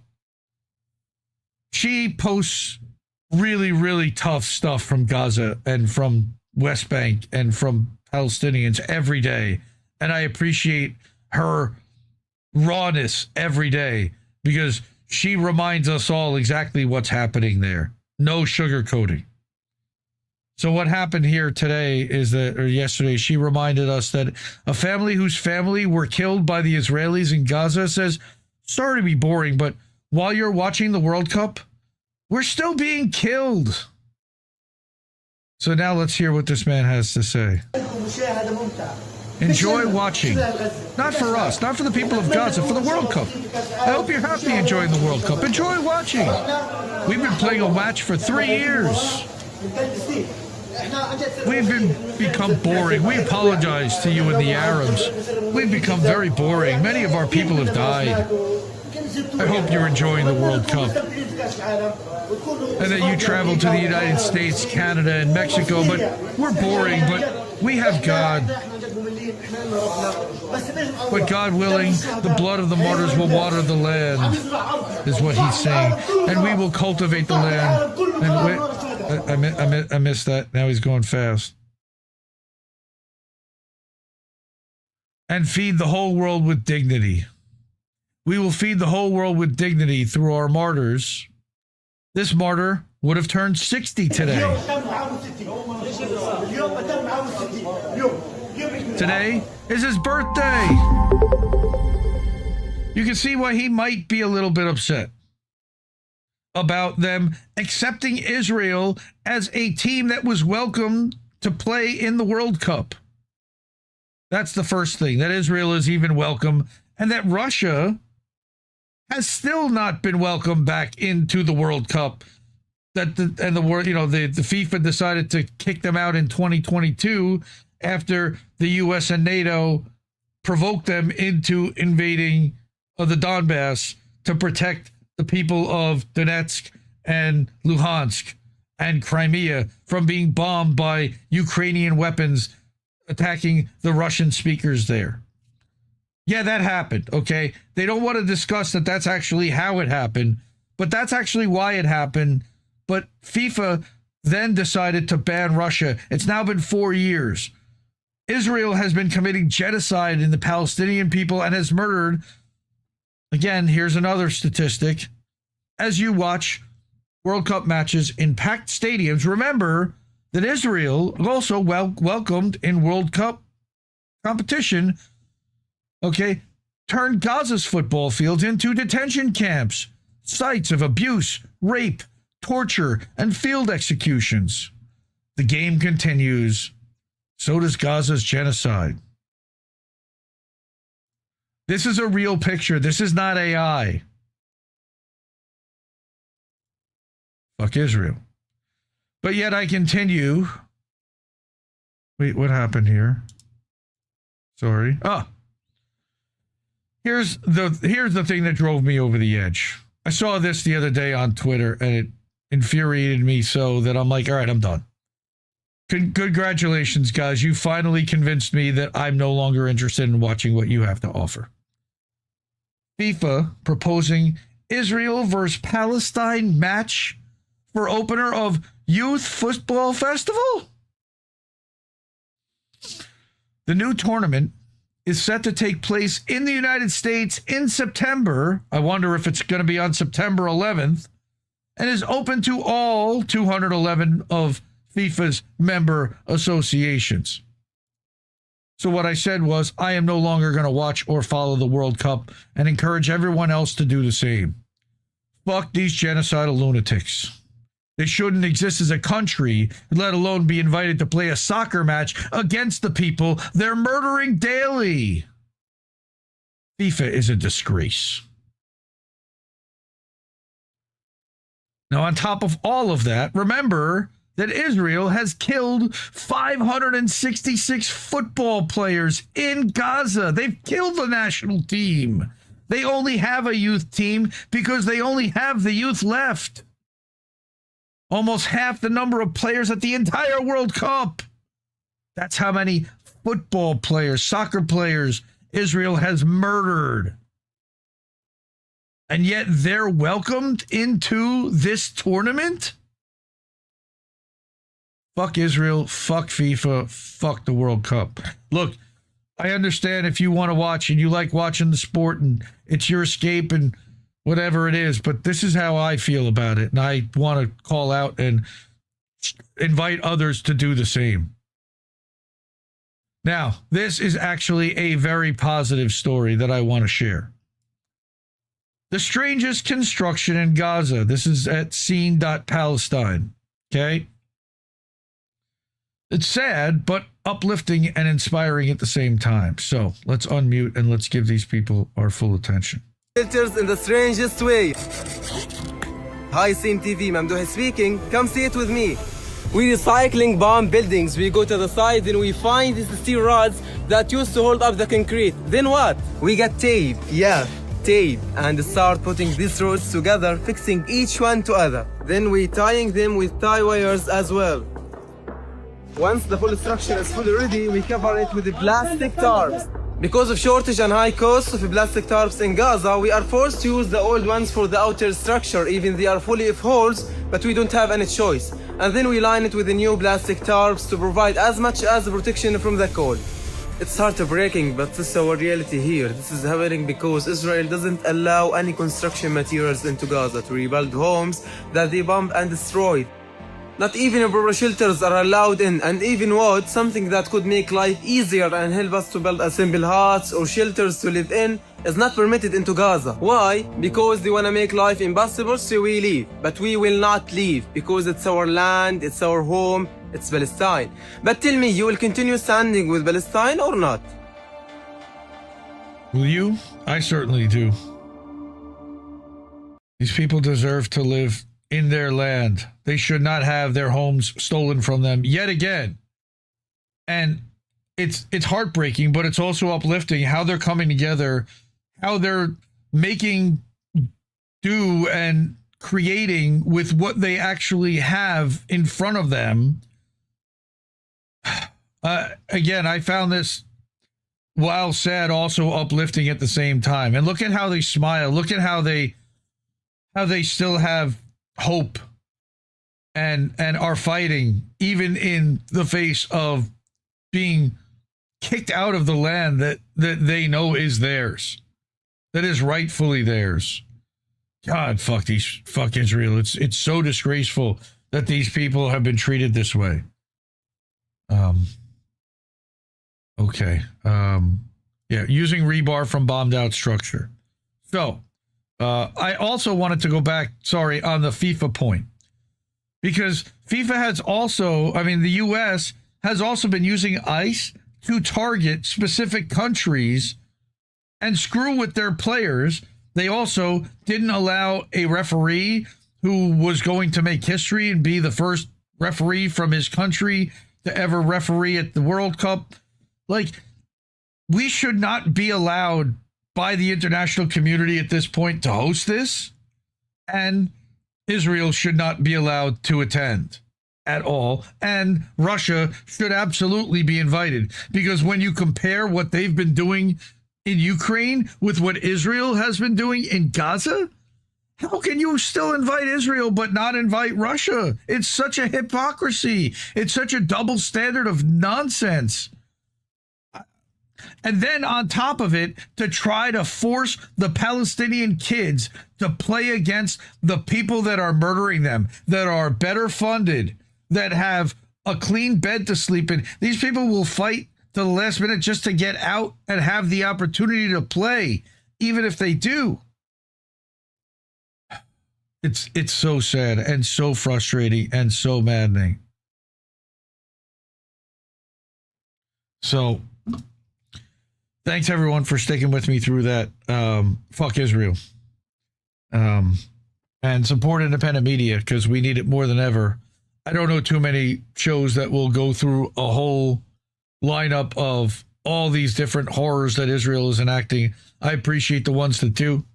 And I'm going to continue to do these every week until Israel stops doing it, because somebody needs to continue to report on this madness and say that it has to be stopped, because it does. This is insane. Stealing land, murdering people, causing intentional starvation. Again, displacement is too soft a word for what is happening to them. So again, please support channels like this. The ways to do that here are Cash App, $ Indie News Network. Again, thank you, Fred Edward, for the ko-fi.com/Indie News Network. At paypal.me/Indie News Network. Over at patreon.com/Indie News Network for monthlies. At IndieNewsNow.com, that's a place you can get 24-hour news. INNNewsletter.com, that's the network's newsletter. We're a member of Indie News Network. Indie Media Today is my Substack and my newsletter that I publish out segments from this show daily as their own individual clips. I write the occasional article. I post the INN weekly newsletter there. And if I do an appearance on another show, I'll put a link to that, or I'll actually download it and include it there as well. Again, thank you to everyone for helping us already get to 50% of our $3,000 goal for the year. That helps us with operating costs by covering our Canva and our Restream and all the other platforms. Zoom we have so that we can have guests when we do interviews, et cetera, et cetera. I know it's not the only platform that you can do that, but it's the most stable. Thank you. Natalie sent a little something too. Really appreciate that. I love you so much. $15 toward the goal. Thank you. All right. Every dollar helps. And that's how we get there, because we don't have corporate sponsors. We don't really take ad money. We're now monetized again on YouTube, but we don't get many super chats. They were showing our videos for about 90 days once we got remonetized. And we noticed that the month of May, it fell off a table again. Seems to be picking up slightly in June, but not much. But it looks like they've kind of pushed us back into that kind of dark hole that they had pulled us out of for a little while. And hopefully we can find our way back out again someday. Okay, so the next segment, I'm going to talk about what's going on in the UK. Again, and this is all due to Israel, sadly and funnily enough, but a lot of what we talk about is at least influenced, if not directly, because of Israel's behavior. And a lot of what you'll see here today and tonight is because of Israel's behavior. So the first thing we're going to talk about are the Filton 4 now. It was the Filton 6 or the Filton 25. These are the Palestine Action activists who were sentenced now to a total of 25 years This is Kafkaesque. So at trial, and I think we covered this, they were actually, their lawyer was banned from telling them that they could be tried as terrorists or sentenced as terrorists. They lied to the jury, and then the defendants ended up having to give their own closing statements because their lawyer resigned due to being constrained and not being able to properly defend his clients. So they then defended themselves and in turn had a biased judge that then sentenced them to, and we're going to talk about that in a second, to long sentences. So Declassified UK Indie Media Award honoree has been covering this story. Now, if you remember, Palestine Action has now been proscribed by the government as a terrorist organization, but disbanded. The organization no longer exists. The Palestine Action defendants from 2024 have been sentenced for a combined total of more than 25 years. Charlotte Head, 6 years. Leona Cameo, 6 years. Fatima Zainab, 5 years, 8 months. And Samuel Corner, 8 years, 8 months. Historic First sees protesters sentenced under terrorism provisions for criminal damage against Elbit Systems, the Israeli arms firm. So, what's happening here? Here's the declassified article from John McAvoy, co-founder, and Danya Akkad. Historic First sees protesters given lengthy prison sentences under the terror law for criminal damage, like we said.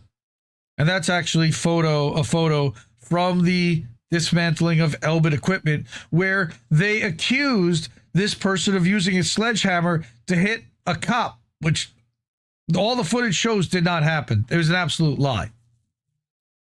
4 Palestine Action activists have been sentenced to a combined total of more than 25 years in prison after a judge ruled that they could be treated as terrorists.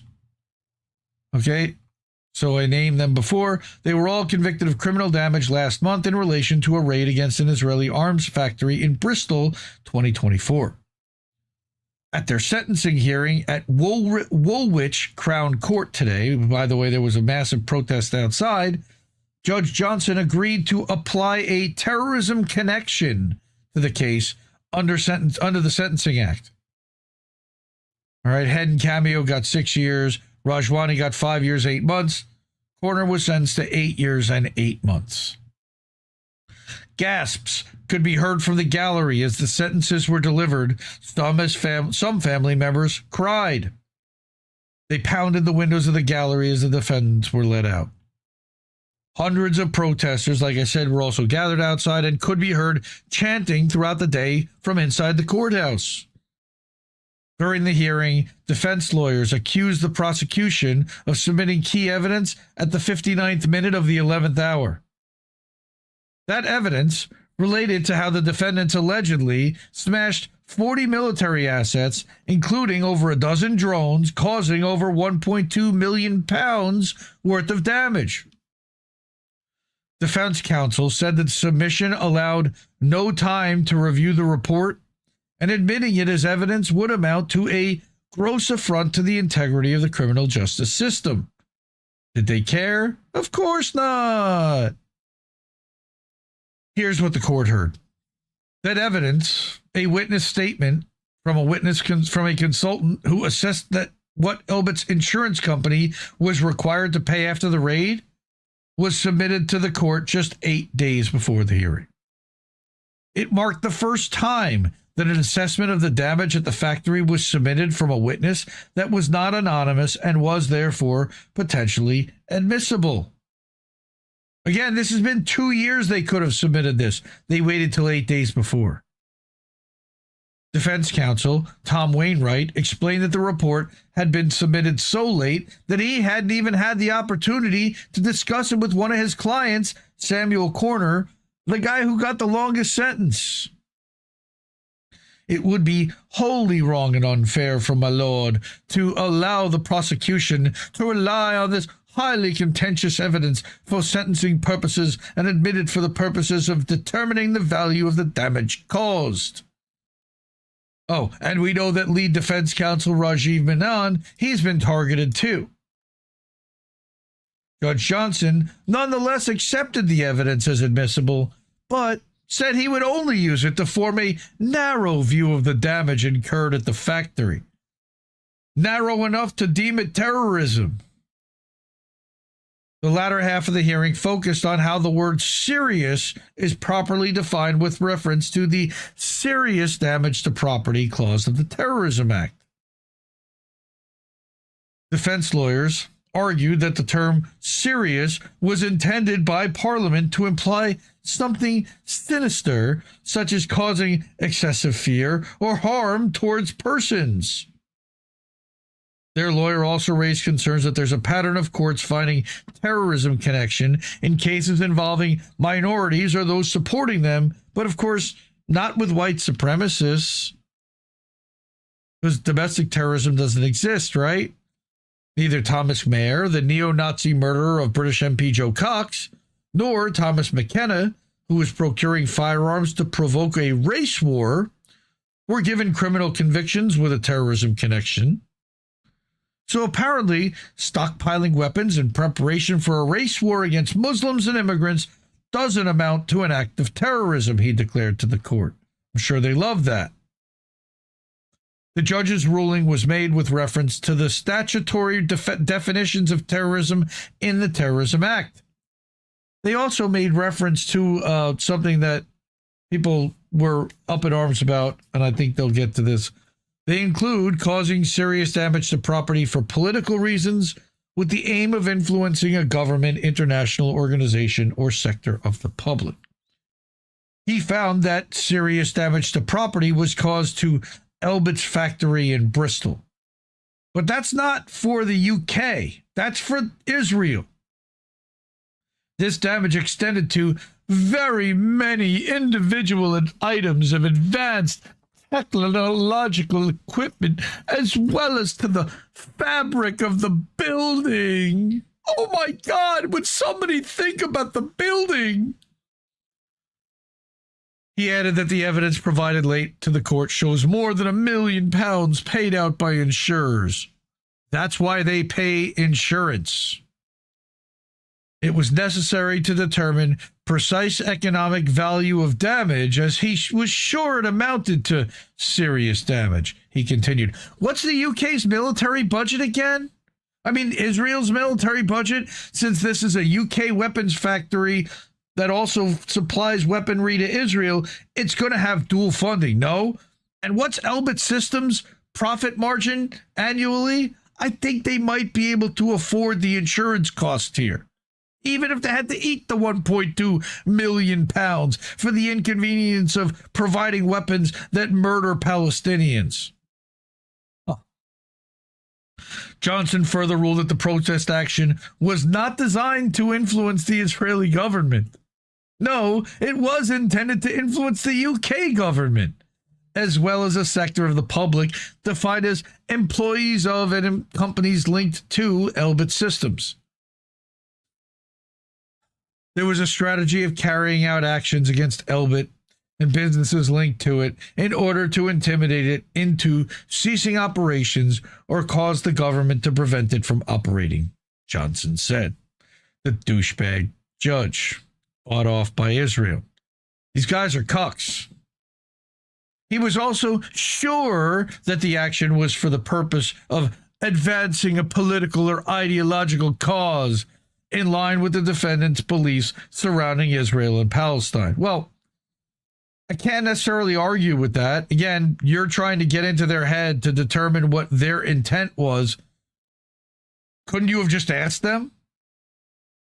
In concluding his verdict, he said, I'm sure each of the defendant's offenses involved serious damage to property was designed to influence the UK government and to intimidate a section of the public. It wasn't to intimidate them. They weren't the ones being threatened with damage, and it was for the purpose of advancing a political cause. Okay, again, damaging equipment is not terrorism. Okay, so here we have the major concerns. The ruling comes amid major concerns surrounding the weaponization of terrorism laws against pro-Palestine activists. One of the UK's leading human rights lawyers, Michael Mansfield, said before the hearing that sentencing protesters as terrorists would be a constitutional threat. You could see that they didn't give a shit about that. Mansfield was among a group of 50 lawyers and legal experts to write an open letter which stated, quote, it's particularly insidious for the obvious reason that they weren't allowed to explain their motivation to a jury that was denied them. And yet the state says, we're actually going to elevate what the offenses are when a jury might not well have convicted had they known they were going to be treated as terrorists. The letter continued, the fundamental principle is that you should not be convicted on any statutory offense for which you have not yet been charged. It's Kafkaesque. And that's the next tweet I'm going to bring. Former Labor Shadow Chancellor John McDonnell also signed a letter condemning this unjust and cruel use of terrorism laws in advance of the hearing. Defense lawyers, of course, are expected to appeal this decision, but we know how the High Court's likely going to rule. And this is, we brought Banksy, and I know people feel a way about Banksy. I got a lot of criticism because I know he's controlled, the actor or the organization is now controlled opposition and supported COVID and was invited into certain places and would never be allowed to operate without police and without government approval. But just a reminder that a fundamental principle that's being lost here is that if you are charged with terrorism, you can defend yourself by explaining why you're not a terrorist, except that the Filton Four were never charged or found guilty of terrorism. But the judge sentenced them as terrorists and now has denied them of that right to defend themselves. And why are they doing this? Why are they bending themselves, twisting themselves in pretzels to change the definition and to ignore their own laws for Israel? Not even for their own, it's their own guilt in participating in genocide, but it's because they are contributing to Israel's genocide and doing mental gymnastics to avoid implicating lawmakers and others in the country, like weapons manufacturers, from supporting such a thing, because all of them should be in prison for this, and they know it. Now, I just read an article about it, but I wanted to bring, there's a 5-minute video from Indie Media Award honoree Double Down News. Now, Double Down started doing a weekly show on Wednesday night, a weekly magazine show. I think it actually comes out in the morning. So subscribe to this incredible channel. Again, 5 minutes. So let's watch this 5 minutes, and then I'll be back here.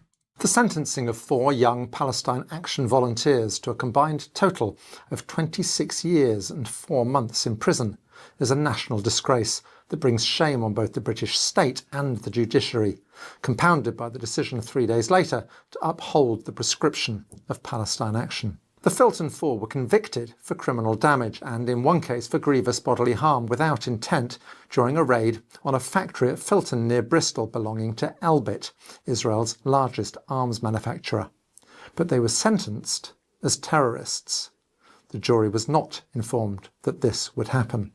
Judge Jeremy Johnson also ruled that the defendants could not tell the jury why they had carried out the action, and he barred barristers from reminding the jury of their ancient right to reach a decision based on their own conscience. While the trial was ongoing, the media was not allowed to report these restrictions.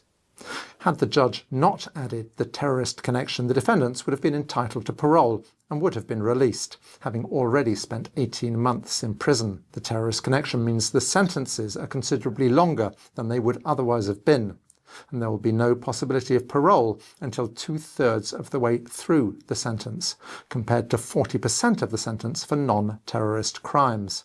If, as is likely, the Filton Four continue to maintain they were right to sabotage the Elbit factory, it's highly probable they will have to serve their time in full. As convicted terrorists for decades after their release, they will be subject to extremely intrusive restrictions. For example, the authorities will have the right to stop and physically search them and their property at any time. Whatever your view of Palestine Action, the treatment of these 4 young people clearly defies all natural justice. For the last 3 years, the Israeli army has been engaged in what is widely recognised as a genocide in Gaza.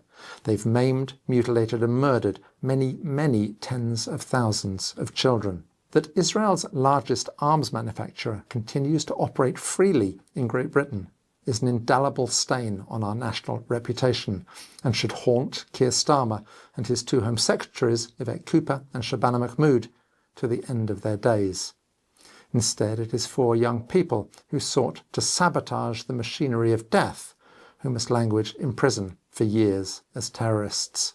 It's been clear from the first that the treatment of the 25 people arrested for the Filton raid was intended to create a justification for the banning of Palestine Action as a terrorist organisation. To that end, the judicial process has been manipulated and distorted at every turn. The decision to uphold the prescription of Palestine Action suggests it has served its purpose. In theory, the judiciary in the UK is entirely independent of the government, but the process of judicial appointments is notoriously lacking in transparency, and certainly in Jeremy Johnson, the government could scarcely have hoped for a more compliant judge. Would you each stand up, please? The use of terror legislation enables the government to bypass fundamental civil liberties that date back to Magna Carta. In introducing the current Terrorism Act in 1999, the then Home Secretary Jack Straw assured Parliament that it would be applied only to those guilty of serious, premeditated violence that aimed to create a climate of extreme fear. The actions of the Filton Four clearly do not fit this description. Straw went on, "We will have handed the terrorists the victory that they seek if, in combating their threats and violence, we descend to their level and undermine the essential freedoms and rule of law that are the bedrock of our democracy." That is precisely what has now happened.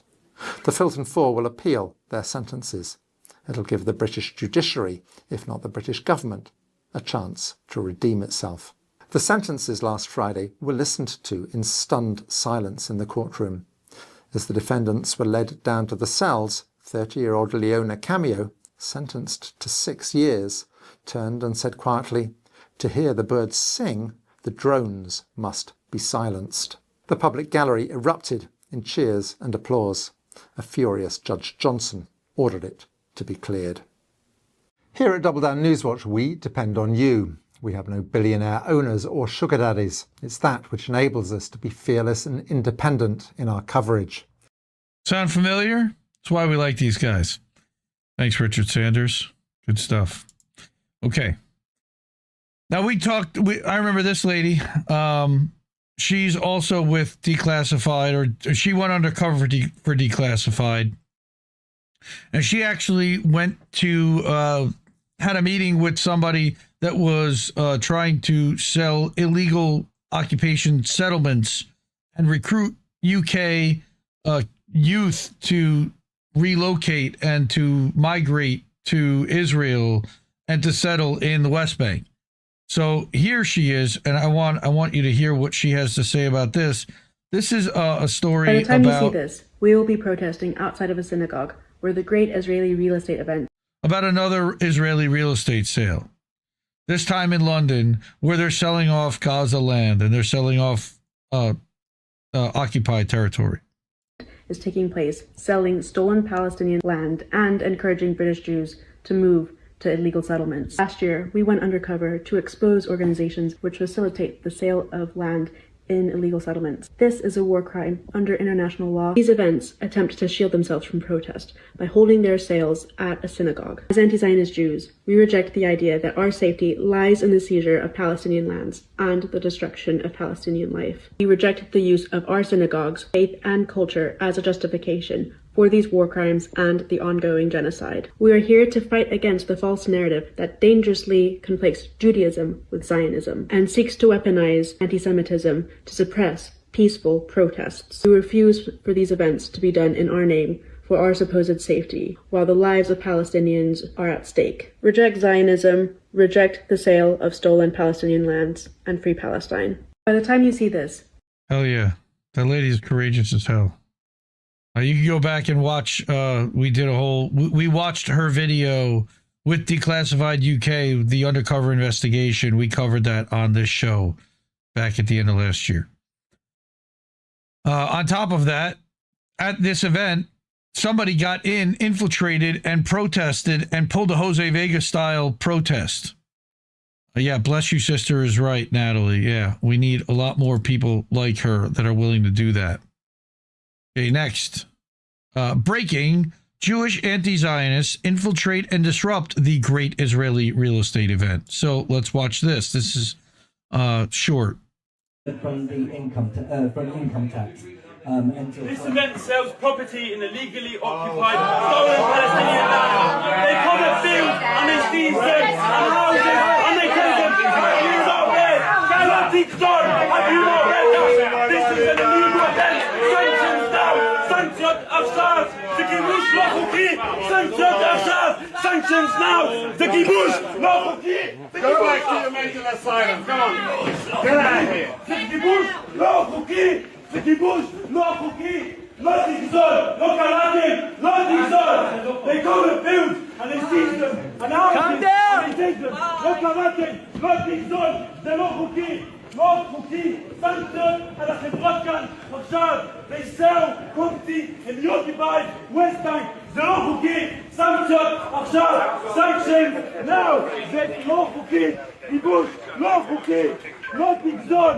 They come and build and they seize them and houses and they take them. זה לא חוקי. זה לא חוקי. Shut this event down. Sanctions now. Sanctions on the company. Shut this event down. Sanctions now. I'm working in Israel.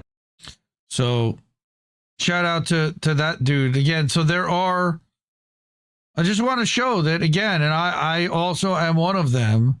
There are, and I know people know this. There are, again, anti-Zionism is not anti-Semitism. There are anti-Zionist Jews everywhere that are horrified by what we are seeing, horrified by the fact that Israel is claiming to do this in our name when it's not in our name, then trying to use that as justification that we're not safe where we are, so we need to go where they are, where they're going to terrorize us anyway. We see how they treat anti-Zionists in Israel already. We saw that when the flotilla people got kidnapped off the boat 700 miles outside of Israel. Fuck, garbage. All right.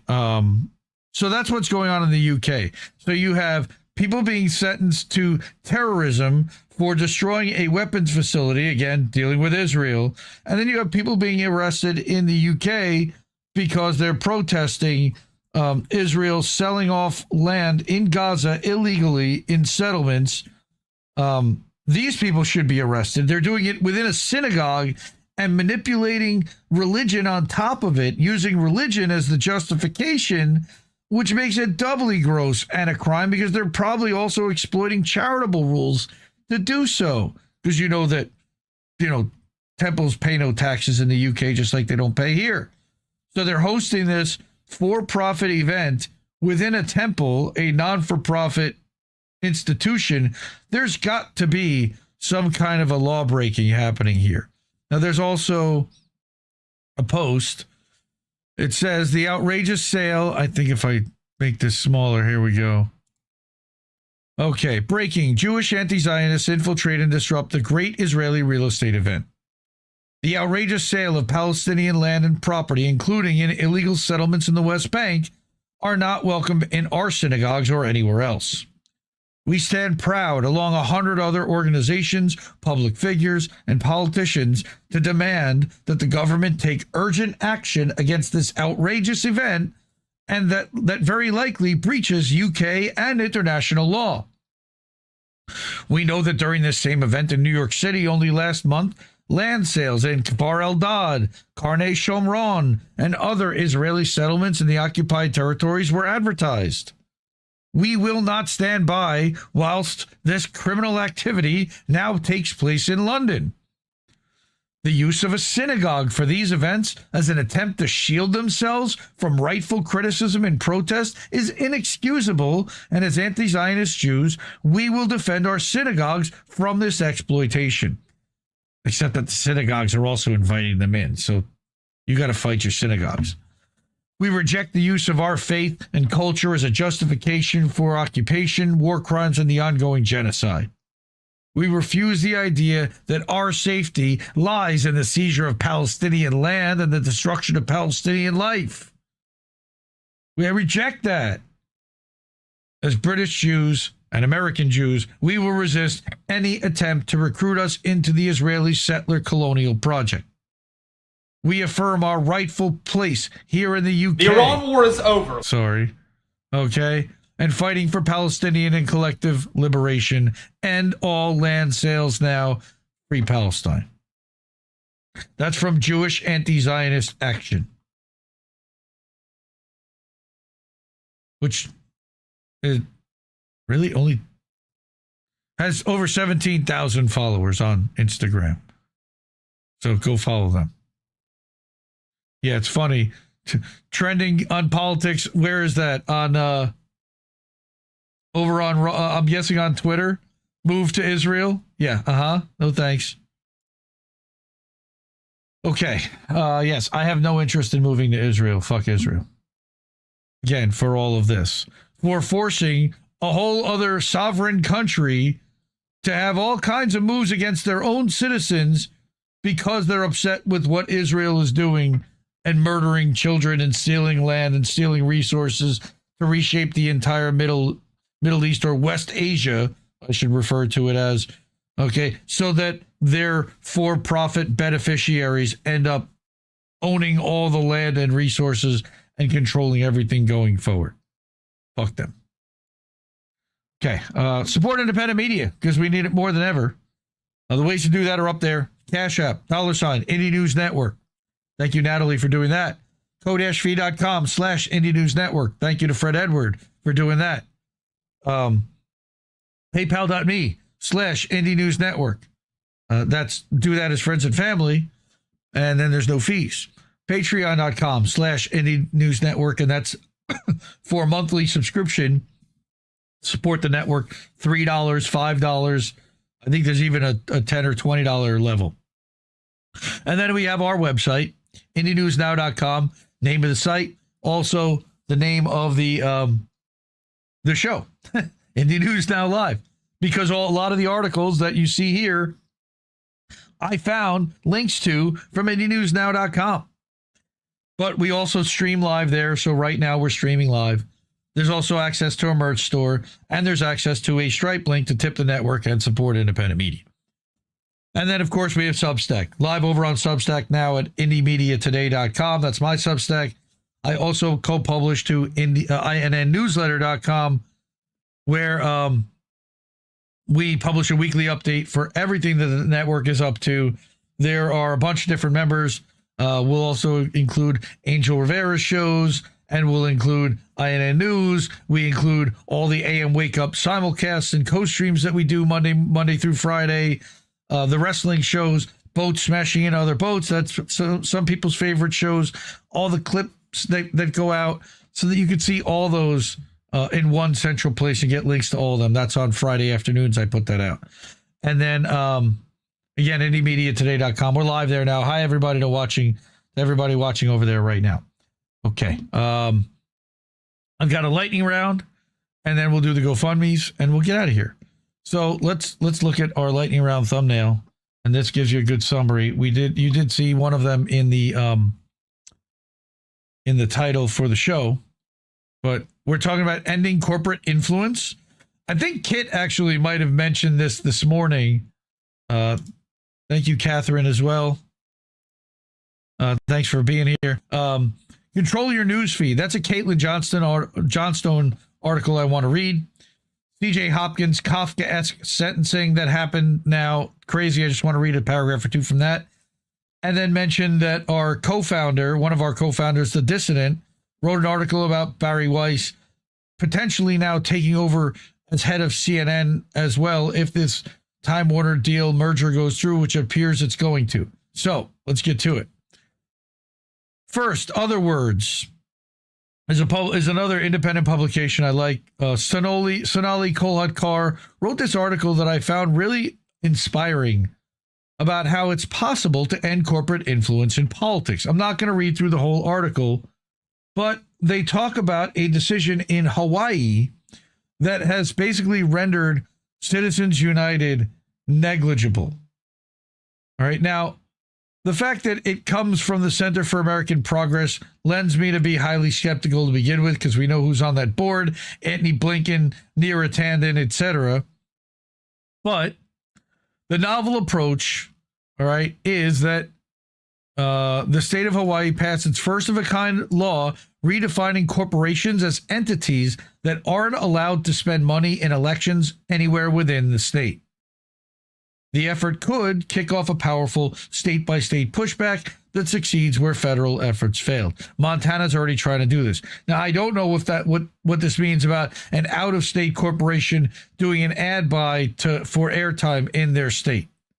I don't know. But that's a corporation, an entity not allowed to spend money in elections anywhere within the state. So I guess that would mean on TV as well. So that's pretty interesting. Supreme Court has consistently said states' rights, power to define corporations is a state law, right? So now they're going to use, it doesn't overturn Citizens United. It makes it meaningless within their own borders. So that's interesting and inspirational, because maybe, just maybe, we can figure out how to get our elections back. But of course, we then have to fix the voting machines, which are of course owned by two corporations and certified by two even more shady corporations. Yeah, I know. Good luck. Ain't no domino effect happen. I'm with you, but at least it's a glimmer. It's an idea. It's somebody coming up with a solution.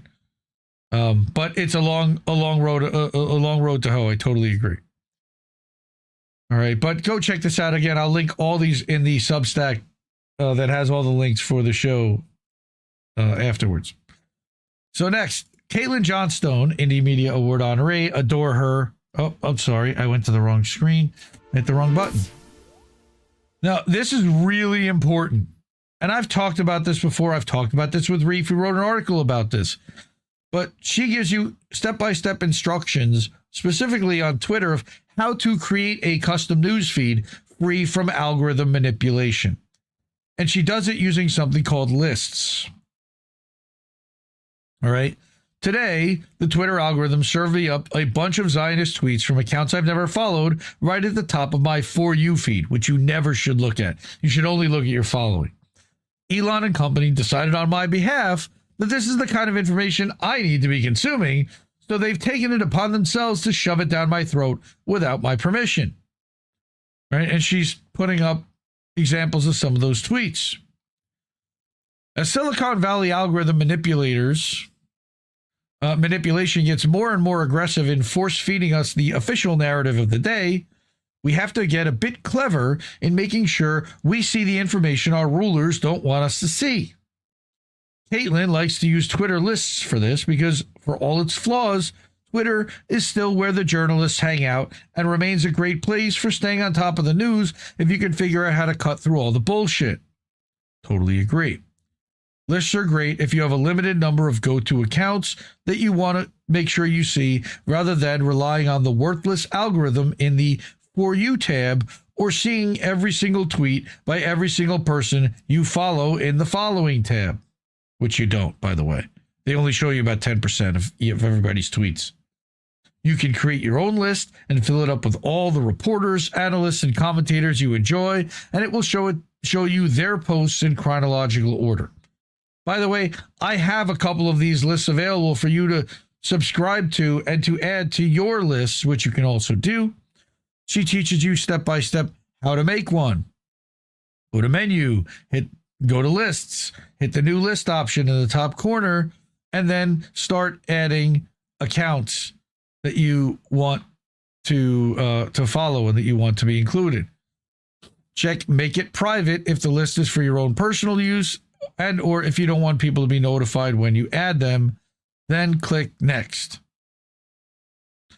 Search for the accounts you want to add, like she added Indie Media Award honoree antiwar.com, because she's a big supporter of anti-war, as are we. I became a paid subscriber, by the way, paid supporter of anti-war this month, finally. I ended. Long overdue.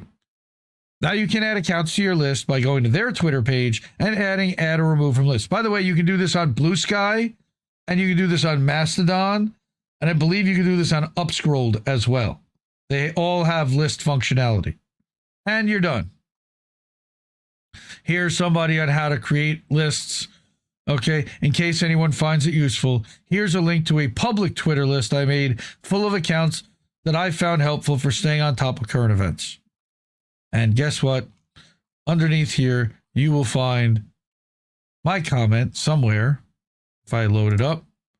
And in that comment is a link to the list that I created. Where is it? Because I want to put it in chat for everyone. By the way, this is Martin, who was our newest supporter this week. Thank you so much, Martin. Question more 56. Appreciate that. Diana asked where else you can do this. Blue Sky. But here's a Blue Sky list that I created. So that's on Blue Sky. But further down, Joe Waller. There's Joe Waller, friend of the show. Here it is. I love this so much. Here's a great list I curated of independent media sources. These are all Indie Media Award honorees and their outlets and their journalists. And yes, of course, Caitlin Johnstone is on there. So here is a copy of that Twitter list if you want to follow it. So I would click right there. It will take me to that list, and then you'll be able to click it right there and follow it. And what will happen is when you go to your news feed, to your notifications, you can actually add a list to and pin it. Oh, I'm sorry. That's what I did not do. So I can actually pin this somewhere. I can pin this to my feed, and that way it shows up when I go to my notifications, and I can see, maybe it's at my home screen. Here it is. You go home, and I go to my Indie Media Awards feed, and these are only posts by Indie Media Award honorees, retweets or tweets, like Nico House, Duopoly Destroyer, okay, or like Independent Review, who retweeted Jason Bassler, or Dave DeCamp from Anti-War.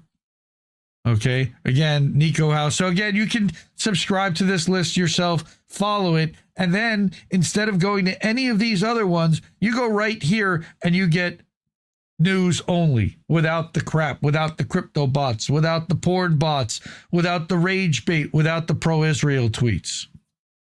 I know, Natalie, you're not on Twitter. I understand. Not everyone's going to be able to do this. But for the people who are, this is how you do it. So thank you, Caitlin, for sharing that. Really appreciate and love you for that.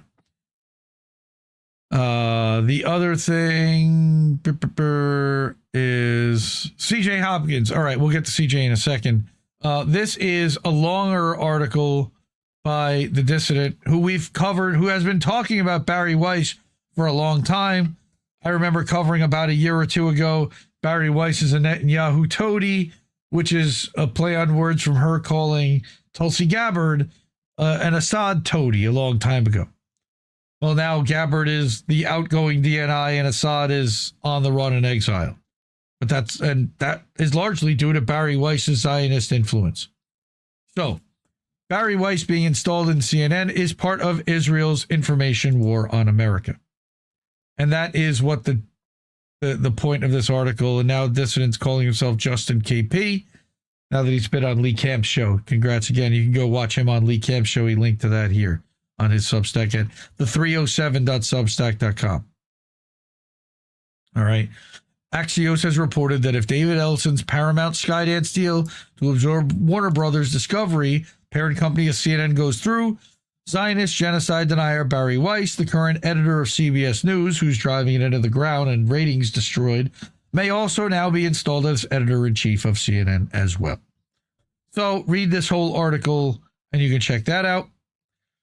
And then finally, I want to get to CJ Hopkins, another Indie Media Award honoree, by the way. CJ has been undergoing some kind of treatment. He was sick for a while, but he also has been persecuted by German courts for several years. We won't go into the details of his trial and what he's being convicted for and now being sentenced for, amazingly enough. But it was for what they deemed to be hate crimes because he published a book that had a medical mask, a surgical mask on the cover, and within the surgical mask, very faintly, there was a swastika, which was criticizing and equating the German government's policies on COVID to how Nazi Germany had behaved. So this article is How I Learned to Stop Worrying and Love the New Normal Reich. He published a follow-up to that earlier today. I haven't seen it. I saw that he did publish it, but I haven't read it yet. He says, so the German Supreme Court has ruled on my case. Their ruling is that they will not rule on my case. They sent my attorney a letter to that effect. It literally says, quote, the constitutional complaint will not be accepted for a ruling. Their rule, no explanation is provided. This ruling is incontestable. Again, Kafkaesque. No explanation, no able to contest. No ability. So I'm now officially a hate criminal in Germany. I was already pretty much a hate criminal in Germany, but now it's official. This is Germany's Supreme Court.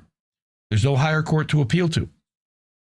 Okay, sure, there's the European Court of Human Rights, the International Court of the Council of Europe in Strasbourg, but it doesn't have the power to enforce its rulings, and the German authorities and courts have made it clear they don't care less about anyone's opinion of their paranoid and authoritarian behavior. So I'll be going back to Berlin District Court for sentencing. And this is the paragraph that I wanted to read.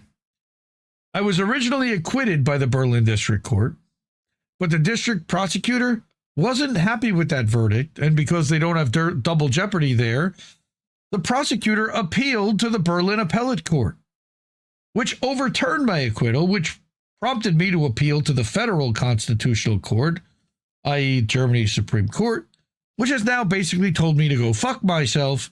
So now I have to go back to the court that acquitted me to be sentenced for the crime I didn't commit. I assume most people reading this column are familiar with my case by now, but if you're not, here are a few my previous columns and some press coverage that'll bring you up to speed. I've been covering his story for years on How Did We Miss That and on this show. Here are some of his other columns, some of which I read on How Did We Miss That. Short version, back in 2022, he posted 2 tweets protesting the COVID mask mandates and put cover art on his book, The Rise of the New Normal Reich, in those tweets.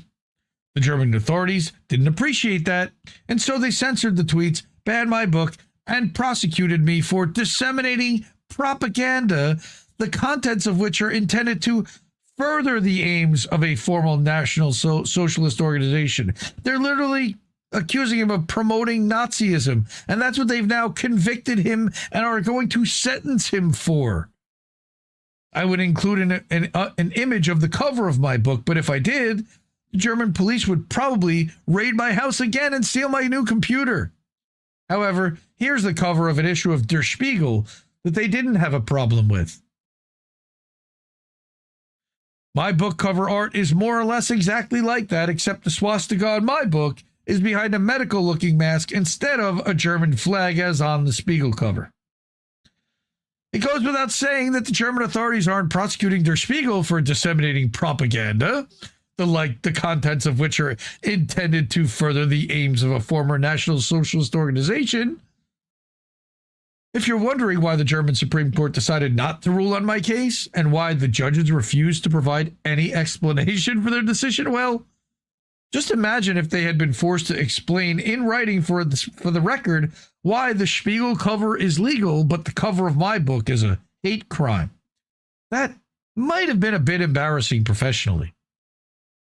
I don't want to antagonize the Supreme Court or the Berlin District Prosecutor or any other German authorities, or they'll send the police to my house to raid my house again.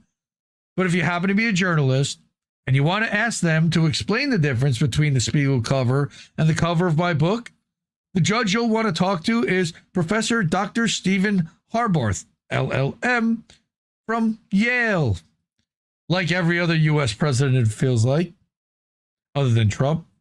He's the big honcho at the German Supreme Court and is the one who was in charge of reviewing my appeal. I wonder if he's a Zionist. I'm guessing he is.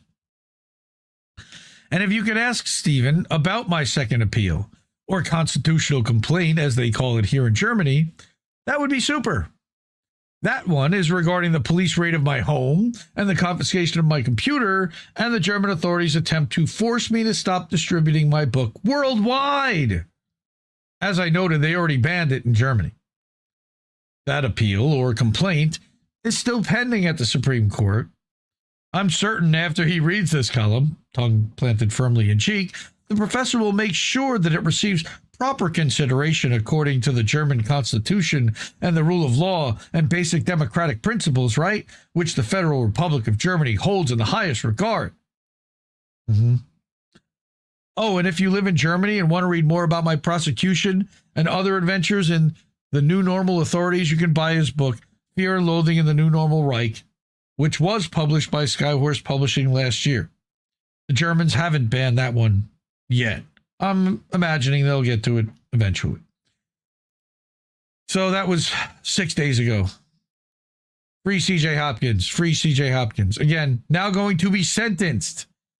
I believe he'll have to spend like 60 days in prison for publishing a book. Dystopian, Kafkaesque, and disgraceful.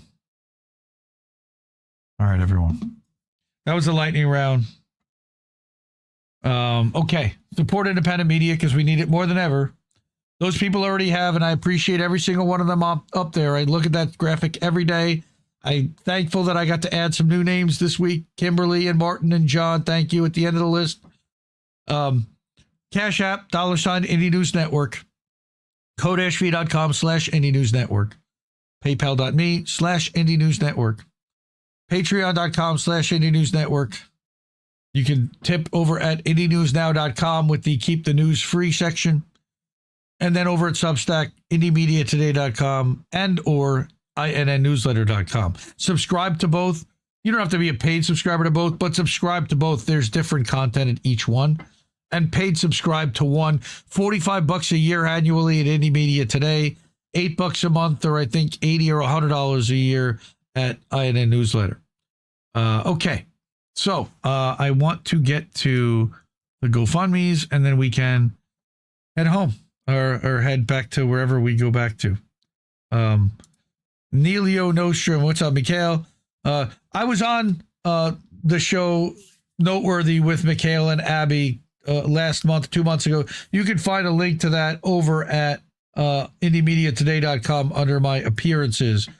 And watch that. I was a fascinating couple of hours where we talked about anti-Semitism, and then with right-wingers and neo-Nazis tapping into that sentiment and trying to play off of that energy to kind of mask themselves within the anti-Zionist community. And how do we spot them, and how do we treat them, and how do we handle all of that? Because we are all against Israel, but I don't want to be aligned with neo-Nazis that are against all Jews also. That's a problem. So I did want to again get to all of the GoFundMes. Is this secular talk? Joe Blank, good to see you, sir. Good, my friend. No, we are not. I don't dye my hair. I did not marry Crystal Ball. I do not subscribe to corporate media, and I don't simp for Democrats. So no, this is not secular talk. This is fuck secular talk. That's what this is. Okay. Now, I did want to get to our GoFundMe segment here. Let's make that a little bigger. I noticed that can be blown up. So this is going to be the thumbnail for the clip for the segment. Go find this over at INN Newsletter and at Indie Media Today. It'll probably be published next Monday. That's my guess. And we'll go through each one of these GoFundMes and give you a slight update where we can. So first, I talked about the last couple of weeks, Words of Will, a friend of the show, friend of the network.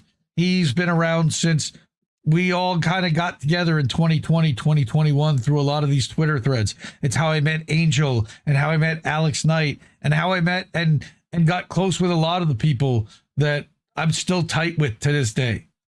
And Will had been driving DoorDash and kind of disappeared for a while, and messaged me last month to let me know and ask if I could share his GoFundMe to my Twitter account, not realizing that this is something that I do every week, which is share GoFundMes for people in our community in need that have them up to support a worthy cause. People who are sick, people who are trying to fund their health care. Natalie, by the way, if you, I don't want to call you out, but if you ever decide to start a GoFundMe to help fund I will put that up here and we will all contribute to that. I feel awful. I've seen your posts on Facebook and it's heartbreaking to me, and I would love to help.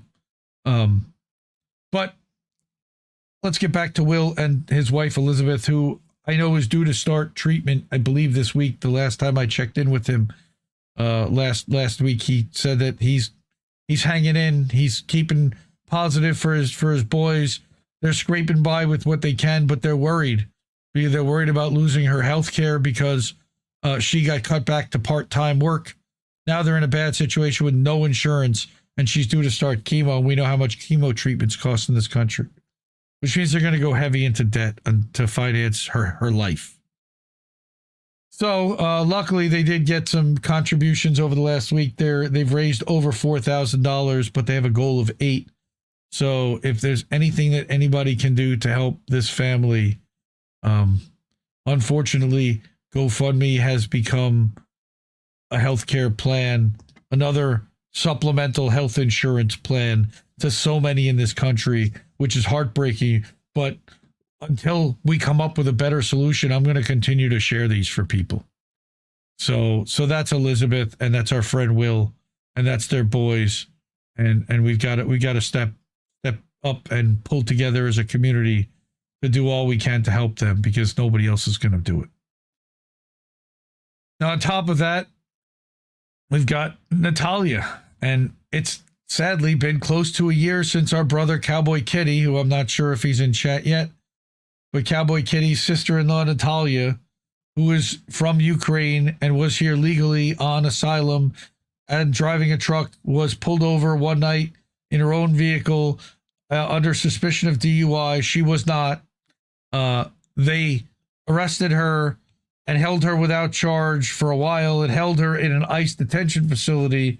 Then she was tried and deemed to be deported, and she's now pending appeal. So she's been sitting in this facility while somebody decides whether they're going to finally deport her or not. It's heartbreaking as can be. Shout out to Cowboy Kitty again for being an advocate on her behalf, because so few even have any advocates at all who are allowed that have any kind of a platform or this level of support. And it's heartbreaking for all the people that also don't have this much support. I just saw Mikhail's name show up. I see Charlie Mack. I see Natalie. I see Descent. I see a lot of people that show up in this chat here, because Lady Alex M. I love all you guys, really. This is the best. I mean, it chokes me up, honestly. That you guys all step up for each other, and that we all step up for each other. And I know Natalie wishes you could help others more. I love you. I know you're the best of us. And then we've got Justice for Aspen. And again, I keep having to share Justice for Aspen because we still need help for her defense. And she's still looking at decades in prison, potentially, for being in the wrong place at the wrong time and the wrong passenger in the wrong vehicle. Dabby Dabs, it's okay. Anywhere you could share the stream and tell more people about INN and share a link, or I'll send you some merch. Send me an address. I'll send you a sticker that you can put up with the link somewhere so that more people see it and learn about the channel. I appreciate that. Mikhail, I need to go to get a job. Good luck, and I'll share my resources with you on finding a job. So Aspen's mom, Halo, and Aspen were Assange activists, very active in Oklahoma for Assange with our brother Chase Miller. And Halo reached out to me more than a year ago now to tell me that Aspen went to a music festival in Ohio or in Florida. On the way back, the RV that she was riding in was stopped in Georgia. The state trooper pulled them over and searched the vehicle and found that the driver who she went with had planted and hidden mass quantities of drugs in the vehicle, and she and the driver were arrested and charged with trafficking. She's now facing, she spent 2 weeks in jail there. She had a horrible experience. Dissent in Bloom wrote a beautiful article explaining a lot of what she went through and why it's problematic and why she should not have to spend and could not likely survive spending decades in prison in Georgia or federally. I did a one-on-one with Halo and Aspen as well. We did a fundraiser live stream where Dissent came on as well. I did a conversation with them. Then Jesse Jett performed some of Aspen's favorite songs as well. It was an inspiring night. We're going to need to do that again soon, I think. I'll talk to Jesse and we'll start organizing something maybe for later this summer. But if anybody can do anything to help out our friend Aspen, here is her GoFundMe. I'll drop in the description or in the chats here, and then I'll also drop in who was it? Natalia's. I don't think I put Natalia's GoFundMe campaign in, so let's put Natalia's in, and then we will finally talk about Shanda. Everybody, get your sunflowers ready to talk about Shanda, our sister, Indie Media Award honoree, who fought cancer so valiantly but lost her fight back on April 2nd.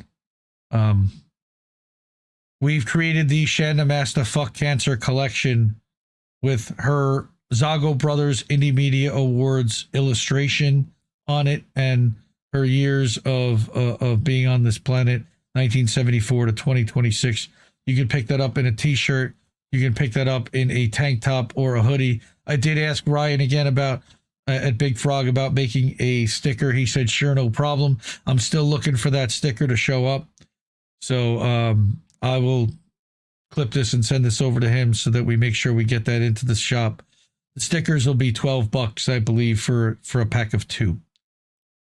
That's what all the stickers on the INN site are. And you can actually get t-shirts, tanks, hoodies, hats, and stickers at Indie News Shop. That's at you get there by going to IndieNewsNow.com, click on the merch link, and you can get there. Shad the Master collection is right at the top. Fuck cancer, man. It's so heartbreaking still. It's really tough. I can't believe it's been almost, we're halfway to 90 days. We're over 75 days. And thank you, Natalie, for putting up all the sunflowers. And one gator for Kit. Because Kit's with us too, of course. And Kit, love Kit. And again, reminder that Shanda was an Indie Media Award honoree for excellence in live streaming and podcasting.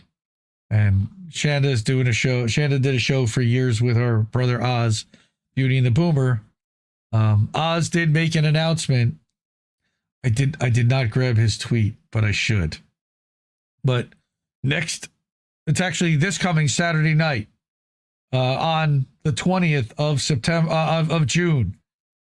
I think he has some kind of a special video out there that he's going to put out, maybe even teasing. Make one what with the sunflower, Natalie? One of these? Where do you want the sunflower? Talk to me offline. Yeah, send me a message on Facebook.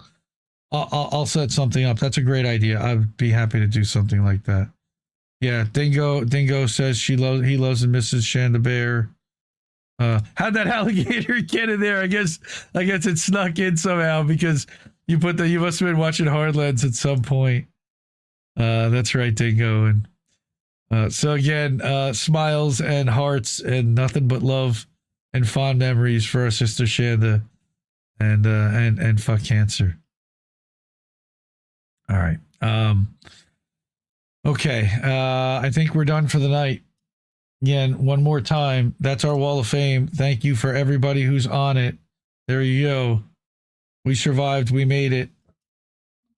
Okay. So I will see you next Tuesday. I love saying that. Support independent media because we need it more than ever. Yeah, and again, I'll see you next Tuesday, fam. Love you all. No! We just fucking lost the stream!